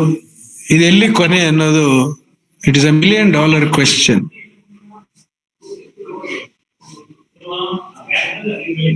Thank you sir. Right sir, thank you. ಈ ರೇಸಿಯಲ್ ಕಾನ್ಫ್ಲಿಕ್ಟ್ ಈ ನಾಟಕದಲ್ಲಿ ಶೇಕ್ಸ್ಪಿಯರ್ ತರದೇ ಇದ್ರೆ ಈ ನಾಟಕ ಎಷ್ಟು ಸಂಕೀರ್ಣ ಮತ್ತು ಎಷ್ಟು ಜಟಿಲ ಆಗ್ತಾ ಇರ್ಲಿಲ್ಲ. ಕೆಲವು ವಿಮರ್ಶಕರು ಹೇಳ್ತಾರೆ ಅಂದ್ರೆ ಇಲ್ಲ, ಶೇಕ್ಸ್ಪಿಯರ್ ವಾಸ್ ಎ ರೇಸಿಸ್ಟ್ ಅಂತಾರೆ. ಅವನು ರೇಸಿಸ್ಟ್ ಆಗಿರ್ಲಿಲ್ಲ, ರೇಸಿಸಮ್ ಅನ್ನ ಒಂದು ನಾಟಕದಲ್ಲಿ ತಂದ. ಹೌದು, ಇರೋದನ್ನ ತೋರಿಸ್ಬೇಕಲ್ಲ, ಪ್ರಪಂಚದಲ್ಲಿ ಇರೋದನ್ನ ತೋರಿಸ್ಬೇಕಲ್ವಾ. ಅದರಿಂದ ಅವನೇ ರೇಸಿಸ್ಟ್ ಅಲ್ಲ, ಖಂಡಿತವಾಗಿ ಖಂಡಿತವಾಗಿ. ಹೌದು, ನಮ್ ರೀಡಿಂಗ್ ಒಂದೊಂದ್ಸಲ ತಪ್ಪಾಗ್ತದೆ ನೋಡಿ ಸರ್. ಈಗ ಚುಮನ ದುಡಿಯಲ್ಲಿ ಇಲ್ಲ, ಇವರು ಯಾರು ನಮ್ಮ ಕಾರಂತರ ಬೇಕಂತಲೇ ಅವನಿಗೆ ದಲಿತ ಆಗಿದ್ದ, ಅವನಿಗೆ ಭೂಮಿ ಕೊಡ್ಲಿಲ್ಲ ಅಂತಕ್ಕಂತ ಅತಿರೇಕದ ಒಂದು ಇದೆ. ನಿಜ ನಿಜ ಹಾಗಾಗತ್ತೆ, ಇದು ನಿಜ. ಇಂಟರ್ಪ್ರಿಟೇಷನ್ ಶೇಕ್ಸ್ಪಿಯರೇ ರೇಸಿಸ್ಟ್ ಆಗಿದ್ದ ಅನ್ನೋದು ಒಪ್ಪದ ಮಾತಲ್ಲ, ಖಂಡಿತ ಒಪ್ಪದ ಮಾತಲ್ಲ.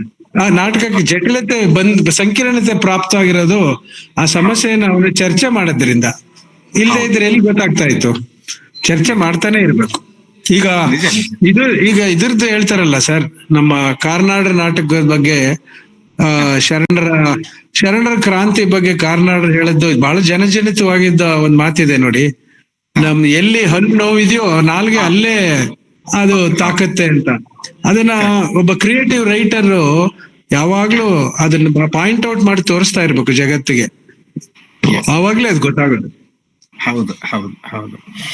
ಈಗ ಉದಾಹರಣೆಗೆ ಚೋಮನದುಡಿಯಲ್ಲಿ ಚೋಮನಿಗೆ ಭೂಮಿ ಸಿಕ್ಕಿದ್ರೆ ಆ ಕಾದಂಬರಿ ಎಷ್ಟು ಮಹತ್ವದ ಕಾದಂಬರಿ ಅನಿಸ್ಕೊಳ್ತಾ ಇರ್ಲಿಲ್ಲ. ಅದು ಹೌದು ಹೌದು, ಸಿಗದೆ ಇರುವುದೇ ಆ ಕಾದಂಬರಿಯ ಜಟಿಲತೆಗೆ ಸಂಕೀರ್ಣತೆಗೆ ಕಾರಣ. ಅಬ್ಸಲ್ಯೂಟ್ಲಿ. ಸೊ ಸುಲಭವಾದ ಪರಿಹಾರ ಕ್ರಿಯೇಟಿವ್ ರೈಟರ್ ಅದನ್ನ ಹುಡುಕೋದಿಲ್ಲ. ಅದು ಹೌದು, ಅದ್ರ ಮೊನಚು ಶಾರ್ಪ್ನೆಸ್ ಹೋಗ್ತಾ ಇತ್ತು, ಸಂಕೀರ್ಣತೆ ಹೋಗ್ತಾ ಇತ್ತು. ಎಸ್ ಸರ್, ಹೌದು ಹೌದು. ಹೇಳ್ತಾ ಕ್ರಿಯೇಟಿವ್ ರೈಟರ್ ಹೇಳ್ತಾ ಅದನ್ನ ಸರ್, ಅದು ವಿರುದ್ಧವಾದ ಒಂದು ಭಾವನೆ, ಒಳ್ಳೆ ಭಾವನೆನೂ ನಮ್ಮಲ್ಲಿ ಬಿಡ್ತಾನೆ ಅವನು. ಹೌದು, ಹೀಗಾಗ್ಬಾರ್ದಾಗಿತ್ತು ನಾನು ಅನ್ಕೊಳ್ತಾನೆ ಇರ್ತದೆ ಅದನ್ನ ಬಿಡ್ತಾನೆ ಸರ್ ಅವನು ರೈಟರ್. ಹೌದು, ಎಲ್ಲವನ್ನು ಹೇಳ್ಬಿಡೋದಲ್ಲ, ಹೇಳ್ದೆ ಇರೋದ್ರಲ್ಲೇ ಇರೋದು ತಾನೆ. ಸೂಚ್ಯವಾಗಿ ಅವನು ಹೇಳಿರ್ತಾನೆ ಅಷ್ಟೇನೆ.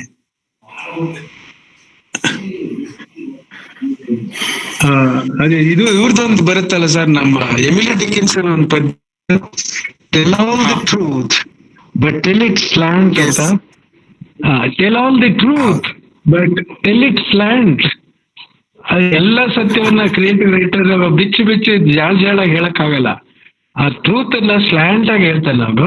ಬಚ್ಚಿಡೋದ್ರಲ್ಲಿ ಒಂದು ಸೊಗಸಿದೆ, ಅದನ್ನ ಓದುಗ, ವಿಮರ್ಶಕ, ಪ್ರೇಕ್ಷಕ ಅವನು ಅನಲೈಸ್ ಮಾಡಿ ತಿಳ್ಕೊತಾನೆ, ಎಲ್ಲವನ್ನೂ ಹೇಳಲ್ಲ. Tell all the truth but tell it stand ಅಂತ. The prerogative of the creative writer actually. Yes sir. Sir, ಮತ್ತೆ ಯಾರಾದ್ರೂ ಪ್ರಶ್ನೆ ಕೇಳ್ಬೇಕಾ? ಈಗಲೂ ಸಹಿತ ವಕೀಲಗಿರಿ ಸುಪ್ರೀಂ ಕೋರ್ಟ್ ನಲ್ಲಿ ಒಂದು ಕಾಮ, ಒಂದು ಫುಲ್ ಸ್ಟಾಪ್ ಮೇಲೆ ನಡೀತಂತ. ಮಾರೋ ಮತ್ ಚೋಡು, ಕಾಮ ಎಲ್ಲಿ ಹಾಕ್ತಿದೆ ಅದನ್ನ ಮಾರೋ ಮತ್ ಚೋಡೋ.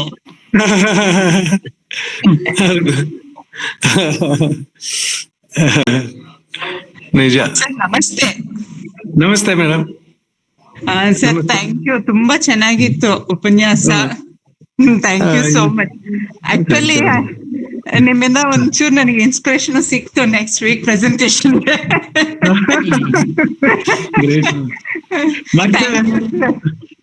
ಮತ್ತೆ ನಾವು ಏಪ್ರಿಲ್ ನಲ್ಲಿ ಕೊಟ್ಟಿದ್ದೀರಿ ಸಾಹೇಬ್ರು, ಡೋನರ್ ಸಾಹೇಬ್ರು, ಟೈಮಿಂಗ್ ಆಫ್ ದಿ ಶೋ ಮತ್ತು ಟೆಂಪೆಸ್ಟ್. ನಿಮ್ ಶೆಡ್ಯೂಲ್ ಪ್ರಕಾರ ಏಪ್ರಿಲ್ 4th ಒಂದಿದೆ, ಏಪ್ರಿಲ್ 11th ಒಂದಿದೆ. April 4th Taming of the Shrew ಇದೆ, ಏಪ್ರಿಲ್ 11th ಟೆಂಪೆಸ್ಟ್ ಇದೆ. ಏನಾದ್ರು ಶೆಡ್ಯೂಲ್ ಅಲ್ಲಿ ಬದಲಾವಣೆ ಆದ್ರೆ ಮೊದಲೇ ತಿಳಿಸಿ ಅಷ್ಟೇನೆ. ಖಂಡಿತ ಸರ್. ಆಗ್ಲಿ ಆಗ್ಲಿ ಯಾವ ಬದಲಾವಣೆ ಇರೋದಿಲ್ಲ. ಆಗ್ಲಿ ಸರ್, ಆಗ್ಲಿ. Donor sir, thank you so much. Thank you. ನಮಸ್ತೆ ಸರ್. ನಮಸ್ತೆ madam. We must thank you. ಈ ಯಜ್ಞಶ್ರೀ ಅವರು ನನಗೆ ಗಂಟು ಬೀಳದೆ ಇದ್ದಿದ್ರೆ ಈ ಸಿರೀಸ್ ಶುರು ಆಗ್ತಾ ಇರ್ಲಿಲ್ಲ. ಹೀಗಾಗಿ ಈ ಸಿರೀಸ್ ಶುರು ಆಗೋದಕ್ಕೆ ಅವರು ಪ್ರಮುಖ ಕಾರಣ. ಒಂದ್ ಮಾತು ಹೇಳ್ಬಿಟ್ಟು ಮುಕ್ತಾಯ ಮಾಡ್ಬಿಡೋಣ.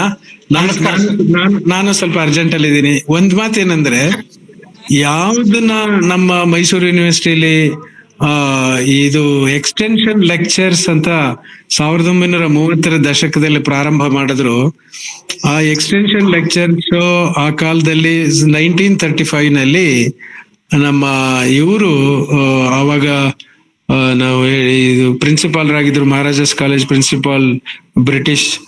ಅವರು ಆಕ್ಸ್ಫರ್ಡ್ ಯೂನಿವರ್ಸಿಟಿಗೆ ಹೋಗಿ ಮೈಸೂರು ಯೂನಿವರ್ಸಿಟಿ ಎಕ್ಸ್ಟೆನ್ಷನ್ ಲೆಕ್ಚರ್ ಬಗ್ಗೆ ಒಂದು ಉಪನ್ಯಾಸವನ್ನ ಮಾಡ್ತಾರೆ. ಆಗ ಇಡೀ ಅಲ್ಲಿ ಸೇರಿದ್ದಂತ ಎಲ್ಲಾ ಇವ್ರುನು ಯಾರು ವೈಸ್ ಚಾನ್ಸಲರ್ ಸೇರಿರ್ತಾರೆ. ಆ ಕಾಲ 1935 ನಾನು ಹೇಳ್ತಾ ಇರೋದು. ಜೆ.ಸಿ. ರಾಲೋ ಅಂತ ತಾವು ಕೇಳಿರ್ಬೇಕು. ಜೆ.ಸಿ. ರಾಲೋ ಅಂತ ಇಂಗ್ಲಿಷ್ ಪ್ರೊಫೆಸರ್, ಅವರು principal of Maharajas college. Mysuru university extension lecture ಬಗ್ಗೆ ಅಲ್ಲಿ ಉಪನ್ಯಾಸ ಮಾಡ್ತಾರೆ. ಅಲ್ಲಿ ಸೇರಿದ್ದಂತ ಬೇರೆ ಬೇರೆ ದೇಶಗಳಿಂದ ಬಂದಿದ್ದಂತ ಶಿಕ್ಷಣ ಪಂಡಿತರು, ಅರೆ ಎಷ್ಟ್ ಚೆನ್ನಾಗಿದೆ ಇದು, ನಾವು ಹೋಗಿ ವಾಪಸ್ಸು ನಮ್ ದೇಶಗಳಲ್ಲಿ ಇದನ್ನ ರೆಪ್ಲಿಕೇಟ್ ಮಾಡ್ತೀವಿ ಅಂತ ಹೇಳಿ ಹೋಗ್ತಾರೆ. ಈಗ ಧಾರವಾಡ ಕಟ್ಟೆಯಲ್ಲಿ ನಡೀತಾ ಇರುವ ಈ ಒಂದು ಕ್ರಾಂತಿಕಾರಕವಾದ ವಿದ್ಯಮಾನ ಏನ್ ನಡೀತಾ ಇದೆ ಈ ಶೈಕ್ಷಣಿಕ ಕ್ಷೇತ್ರದಲ್ಲಿ, ಅದು ನನಗೆ ಖಂಡಿತವಾಗಿಯೂ ಆ ಎಕ್ಸ್ಟೆನ್ಷನ್ ಲೆಕ್ಚರ್ ನ ನೆನಪು ಮಾಡ್ತಾ ಇದೆ. ಆಕ್ಸ್ಫರ್ಡ್ ಯೂನಿವರ್ಸಿಟಿಯಲ್ಲಿ ಏನು ಪ್ರಶಂಸೆಗೆ ಒಳಗಾಯ್ತು ನಮ್ಮ ಪ್ರಯತ್ನ, ಇಲ್ಲಿಯ ಪ್ರಯತ್ನ, ಆ ತರದ ಒಂದು ಪ್ರಯತ್ನ ಧಾರವಾಡ ಕಟ್ಟೆಯಿಂದ ಆಗ್ತಾ ಇದೆ. ಸೈಲೆಂಟ್ ರೆವಲ್ಯೂಷನ್ ಇದು, ಇದರಲ್ಲಿ ಯಾವ ಅನುಮಾನವಿಲ್ಲ, ಮೌನ ಕ್ರಾಂತಿ. ಇದಕ್ಕೆ ನೇತಾರರಾಗಿರುವಂತ ತಮ್ಮೆಲ್ಲರಿಗೂ ನನ್ನ ಹೃದಯಾಂತರಾಳದ ನಮನಗಳನ್ನ ಸಮರ್ಪಿಸದಷ್ಟೇ ನನ್ನ ಪಾಲಿನ ಕೆಲಸ. ತಾವು ಯಾವಾಗ ಕರೆದ್ರು ಧಾರವಾಡ ಕಟ್ಟೆಗೆ ನಾನು ಹಾಜರ್, ನನ್ನ ಅಳಿಲಿ ಸೇವೆ ಮಾಡೋದಕ್ಕೆ ನಾನು ಸಿದ್ಧ. Thank you sir. Thank you. Sir ಧನ್ಯವಾದಗಳು ಸರ್. ವಿಜಯಲಕ್ಷ್ಮಿ, ಒಂದೇ ಒಂದು ಯಾರ್ದೋ ಪ್ರಶ್ನೆ ಇದೆ, ತಗೊಂಡು ಮುಗಿಸ್ಬಿಡಿ. ಯಾರೋ ಉಮಾಕಾಂತ್ ಸರ್, ಒಂದೇ ನಿಮಿಷ. ಆಗ್ಲಿ. ಹಾ, ನಮಸ್ಕಾರ ಸರ್. ನಮಸ್ಕಾರ ಸರ್, ತಮ್ಮ ಉಪನ್ಯಾಸ ಬಹಳ ತುಂಬಾ ಚೆನ್ನಾಗಿತ್ತು ಸರ್. ಆಗ್ಲಿ. Thank you. ತಮ್ಮ ವಿವರಣೆ ಎಲ್ಲಾ ಪಾತ್ರಗಳು ನಮ್ಮ ಕಣ್ಮುಂದೆ ಬಂದು ಸರ್. ತುಂಬಾ ಸಂತೋಷ ಆಯ್ತು ಸರ್. ಆಯ್ತು, ಥ್ಯಾಂಕ್ ಯು. ನನ್ನ ಒಂದು ಪ್ರಶ್ನೆ ಏನಂದ್ರೆ sir, what is meant by Merchant of Venice? Title ಬಗ್ಗೆ ನನಗೆ ಸ್ವಲ್ಪ ತಿಳಿಸ್ಕೊಟ್ರೆ ಅರ್ಥ. ಇವನೇ ಆಂಟೋನಿಯೋನೇ. ಅದಕ್ಕೆ ಹೌದು, ಅದಕ್ಕೆ ಒಬ್ರು ರಾಬರ್ಟ್ ಇದು ಅಂತ ಹೇಳಿದೆ ನೋಡಿ, ಅವ್ರು 2 ಟೈಟಲ್ ಕೊಡಕ್ ಟ್ರೈ ಮಾಡಿದ್ರು. ಮರ್ಚೆಂಟ್ ಆಫ್ ವೆನಿಸ್ ಅಂತ ಒಂದು, ಇನ್ನೊಂದು ಜೂ ಆಫ್ ವೆನಿಸ್ ಅಂತ. ಜೂ ಆಫ್ ವೆನಿಸ್ ಅಂತ ಕೊಟ್ಟಿದ್ರೆ ಶೈಲಾಕ್ ಮೇಲೆ ಒತ್ತು ಬೀಳ್ತಾ ಇತ್ತು. ಆಮೇಲೆ ದ ಮರ್ಚೆಂಟ್ ಆಫ್ ವೆನಿಸ್ ಅನ್ನೋದೇ ಉಳ್ಕೊಂಡಿರೋದ್ರಿಂದ ಆಂಟೋನಿಯೋಗೆ ನಾಟಕ ಹೆಚ್ಚು ಒತ್ತು ಕೊಟ್ಟಿದೆ ಅಂತ ಹೇಳ್ಬೋದು. ಆಂಟೋನಿಯೋನೇ ಮರ್ಚೆಂಟ್ ಆಫ್ ವೆನಿಸ್. ಅವರೆಲ್ಲ ಬೇರೆ ಬೇರೆ ವ್ಯವಹಾರಗಳನ್ನ ಮಾಡ್ತಾ ಹಡಗಿನ ಮೇಲೆ ಅವನು ಸರಕುಗಳನ್ನ ಕಳಿಸ್ತಾ ಇರ್ತಾನೆ ನೋಡಿ. ಅದು ತನಗಿದ್ದಂತ ಎಲ್ಲ ಬಂಡವಾಳನ ಆ ಸರಕುಗಳಿಗೆ ಹಾಕ್ಬಿಟ್ಟು ಹಡಗಿನ ಮೇಲೆ ಹೋಗ್ತಾ ಇದೆ. ಅದು ಹಡಗು ಮುಳುಗೋಗಿತ್ತು ಅನ್ನೋದು ಒಂದು ಸುದ್ದಿ ಬಂದಾಗ ಅವನು ಪಾಪ ಹಿಡಿದೋಗ್ತೆ ಅಂತ ಅವನು ಅನ್ಕೊಂಡಿರ್ತಾನೆ. ಸುದೈವಶಾತ್ತು ಎಲ್ಲ ಸುರಕ್ಷಿತವಾಗಿ ಅವನ ವ್ಯಾಪಾರ ಆಗಿ ಹಡಗುಗಳು ವಾಪಸ್ ಬರ್ತವೆ. ಆ ನಡುವೆ ನಡೆದಂತ ಘಟನೆ ಇದು. ಬೆಸಾನಿಯೋ ಪೋರ್ಷಿಯಾಳಲ್ಲಿ ಅನುರಕ್ತಳಾಗಿ ಅವನು ಬೆಲ್ಮಾಂಟ್ಗೆ ಹೋಗಿ 3000 ಡುಕ್ಯಾಟ್ ಅವನಿಗೆ ಬೇಕಾಗುತ್ತೆ ಅವಳನ್ನ ವಿವಾಹ ಆಗೋದಕ್ಕೆ. ಹೀಗೆಲ್ಲ ಇರೋದ್ರಿಂದ ಈ ನಾಟಕ ಶುರುವಾಗಿದೆ. ಮರ್ಚೆಂಟ್ ಆಫ್ ವೆನಿಸ್ ಅಂದ್ರೆ ಆಂಟೋನಿಯನೇ, ಅವನೇ. ಬರೀ ಆಂಟೋನಿಯೋ ಅಂತ ಕರೆದ್ರೆ ಆಗ್ತಾ ಇರ್ಲಿಲ್ಲ, ಅದರಿಂದ ಮರ್ಚೆಂಟ್ ಆಫ್ ವೆನಿಸ್ ಅಂತ ಕರೆದ. ಬೇರೆ ಬೇರೆ ದುರಂತ ನಾಟಕಗಳಲ್ಲಿ ಬಿಡಿ ಆ ನಾಯಕರ ಹೆಸರೇ ಇದೆ. ಹ್ಯಾಮ್ಲೆಟ್ ಅಂತ ಕರೆದ, ಮ್ಯಾಕ್ಬೆತ್ ಅಂದ, ಕಿಂಗ್ ಲಿಯರ್ ಅಂದ, ಒಥೆಲೋ ಅಂದ, ನಡೆದೋಯ್ತು. ಇಲ್ಲಿ ಯಾಕೋ ಏನೋ ಇದು ಸುಖಾಂತ ನಾಟಕ ಆದ್ರಿಂದ, ಕಾಮಿಡಿ ಆದ್ರಿಂದ ಅವನಿಗೆ ಬರೀ ಆಂಟೋನಿಯೋ ಅಂತ ಕರೆಯೋದ್ರಲ್ಲಿ ತೃಪ್ತಿ ಇಲ್ಲ ಅಂತ ಕಾಣಿಸುತ್ತೆ. Therefore he called his play the merchant of Venice. ಚೆನ್ನಾಗಿದೆ ಇದು, ಮರ್ಚೆಂಟ್ ಆಫ್ ವೆನಿಸ್ ಅನ್ನೋದೇ ಚೆನ್ನಾಗಿದೆ. Thank you. ನಮಸ್ತೆ ವಿಜಯಲಕ್ಷ್ಮಿ. ಸಿಗ್ತೀನಿ ಮತ್ತೆ ಬೇಟ. ಒಂದೇ ನಿಮಿಷ, ಇನ್ನೊಂದು ನಿಮಿಷ ನೀವು ಇರ್ಬೇಕು. ಇಲ್ಲೊಂದ್ 2-3 ಚಲೋ ಪೋಸ್ಟ್ ಇದಾವ. ಇದು ವಿಜಯಲಕ್ಷ್ಮಿ, ಅದನ್ನ ಓದಿ ನೀವು ಕಾರ್ಯಕ್ರಮ ಮುಗಿಸ್ಬಿಡಿ. ಒಂದ್ 2-3 ಇರ್ಲಿ. ಹಾ ಸರ್, ತುಂಬಾ ಉಪನ್ಯಾಸವನ್ನ ಮೆಚ್ಕೊಂಡು ಬಸವರಾಜ್ ಅವರು ತಮ್ಮ ಈ ಉಪನ್ಯಾಸ ಕಾರ್ಯಕ್ರಮ ತುಂಬಾ ಚೆನ್ನಾಗಿತ್ತು, ನಮ್ಮ ಕಾಲೇಜು ದಿನಗಳನ್ನ ನೆನಪಿಸ್ತು ಸರ್ ಅಂತ ಹಾಕಿದ್ದಾರೆ ಸರ್. ಚನ್ನಬಸವ ಆಸ್ಕರಿ ಅವರು, what A wonderful talk it was. It went so well that the whole talk flowed like calm and serene rivers, sprinkling its cold and refreshing vibes. Really blessed to listen to you. Thank you so much, sir. I thank my beloved teacher, Professor Basiraj Dolu sir, for organizing such an enlightening lecture series. I would also like to record my thanks to the whole team of Dharwad Katte ಅಂತ ಹಾಕಿದ್ದಾರೆ. ಆಮೇಲೆ ಶ್ರೀಶೈಲ್ ಹುಬ್ಬಳ್ಳಿ ಅವರು, thank you sir, ನಿಮ್ಮ ಭಾಷಾ ಪಾಂಡಿತ್ಯ ಅದ್ಭುತ sir, ನಿಮ್ಮ ಉಪನ್ಯಾಸಗಳನ್ನ ಮತ್ತೆ ಮತ್ತೆ ಕೇಳುವ ಆಸೆ ಆಗ್ತಾ ಇದೆ ಅಂತ ಹಾಕಿದ್ದಾರೆ ಸರ್. ಇದಿಷ್ಟು ಇಲ್ಲಿ ನಡೆದಿರುವಂತಹ ಸಾಕಷ್ಟು ಜನರ ಅಭಿಪ್ರಾಯನೂ ಕೂಡ. ನಾಗಣ್ಣ ಸರ್ ಬರ್ತಾರೆ ಅಂತಂದ್ರೆ ಬಹಳ ಜನ ಉಪನ್ಯಾಸ ಜಾಯಿನ್ ಆಗ್ತಾರೆ. ಮತ್ತೆ ಸರ್ ಹೇಳ್ದಾಗೆ ಧಾರವಾಡಕ್ಕೆ ಆಫ್ಲೈನ್ ಮೋಡ್ ಅಲ್ಲೇನೆ ನಿಮ್ಮನ್ನ ಕರೆಸ್ಕೊಳ್ಳುವಂತ ಎಲ್ಲಾ ಸಿದ್ಧತೆಗಳು ನಡೀತಾ ಇದೆ ಸರ್. ಒಂದು ಮಾರ್ಗದರ್ಶನದಲ್ಲಿ ಆದಷ್ಟು ಬೇಗ ತಾವು ಧಾರವಾಡಕ್ಕೆ ಬರ್ಬೇಕು ಅಂತ ನಾವು ನಿರೀಕ್ಷೆ ಮಾಡ್ತೀವಿ ಸರ್.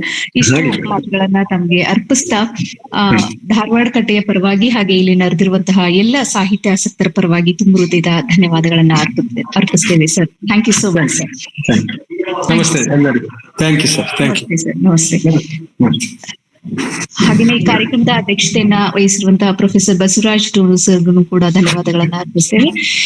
ಹಿರಿಯರಾದಂತಹ ಕಲಾಂಧರ್ ಸರ್, ಆಮೇಲೆ ಉಮಾಕಾಂತ್ ಅವ್ರಿಗೆ, ಯಜ್ಞಶ್ರೀ ಮ್ಯಾಮ್ಗೆ, ಶೋಭಾ ಅವ್ರಿಗೆ, ಎಲ್ಲರ ಹೆಸರುಗಳನ್ನ ತೆಗೆದುಕೊಳ್ಳೋಕ್ಕಾಗಲ್ಲ, ಎಲ್ರಿಗೂ ಕೂಡ ಧನ್ಯವಾದಗಳನ್ನ ಅರ್ಪಿಸಿ ಬರುವ ಗುರುವಾರ ನಾಗಚಂದ್ರ ಅವರ ಮೇಲೆ ಉಪನ್ಯಾಸ ಇರುತ್ತೆ. ವಿ ಎಸ್ ಮಾಳಿ ಅವರು ಮಾತನಾಡಲಿದ್ದಾರೆ. ಆ ಒಂದು ಉಪನ್ಯಾಸವನ್ನ ಲಿಂಕ್ ಅಕಸ್ಮಾತ್ ನಮ್ಗೆ ಸಿಕ್ಕಿರ್ಲಿಲ್ಲ ಅಂತಂದ್ರೆ ಇದೇ ಲಿಂಕ್ ಅನ್ನ ಬಳಸ್ಕೊಂಡು ತಾವು ಕಾರ್ಯಕ್ರಮದಲ್ಲಿ ನೇರವಾಗಿ ಜಾಯಿನ್ ಆಗ್ಬಹುದು. ಹಾಗೇನೆ ಶನಿವಾರ ಯಜ್ಞಶ್ರೀ ಮ್ಯಾಮ್ ಅವರು ಉಪನ್ಯಾಸವನ್ನ ಮಂಡಿಸಲಿದ್ದಾರೆ. ಎಲ್ಲ ಕಾರ್ಯಕ್ರಮಗಳಿಗೆ ತಾವು ಜೊತೆಯಾಗಬೇಕು, ಚರ್ಚೆನಲ್ಲಿ ಭಾಗವಹಿಸಬೇಕು ಅಂತ ಕೇಳ್ಕೊಳ್ತಾ ಮತ್ತೊಮ್ಮೆ ಧನ್ಯವಾದಗಳನ್ನ ಅರ್ಪಿಸಿ ಈ ಕಾರ್ಯಕ್ರಮವನ್ನ ಇಲ್ಲಿಗೆ ಮುಕ್ತಾಯಗೊಳಿಸ್ತಾ ಇದ್ದೇವೆ. ಧನ್ಯವಾದಗಳು. ಶುಭರಾತ್ರಿ.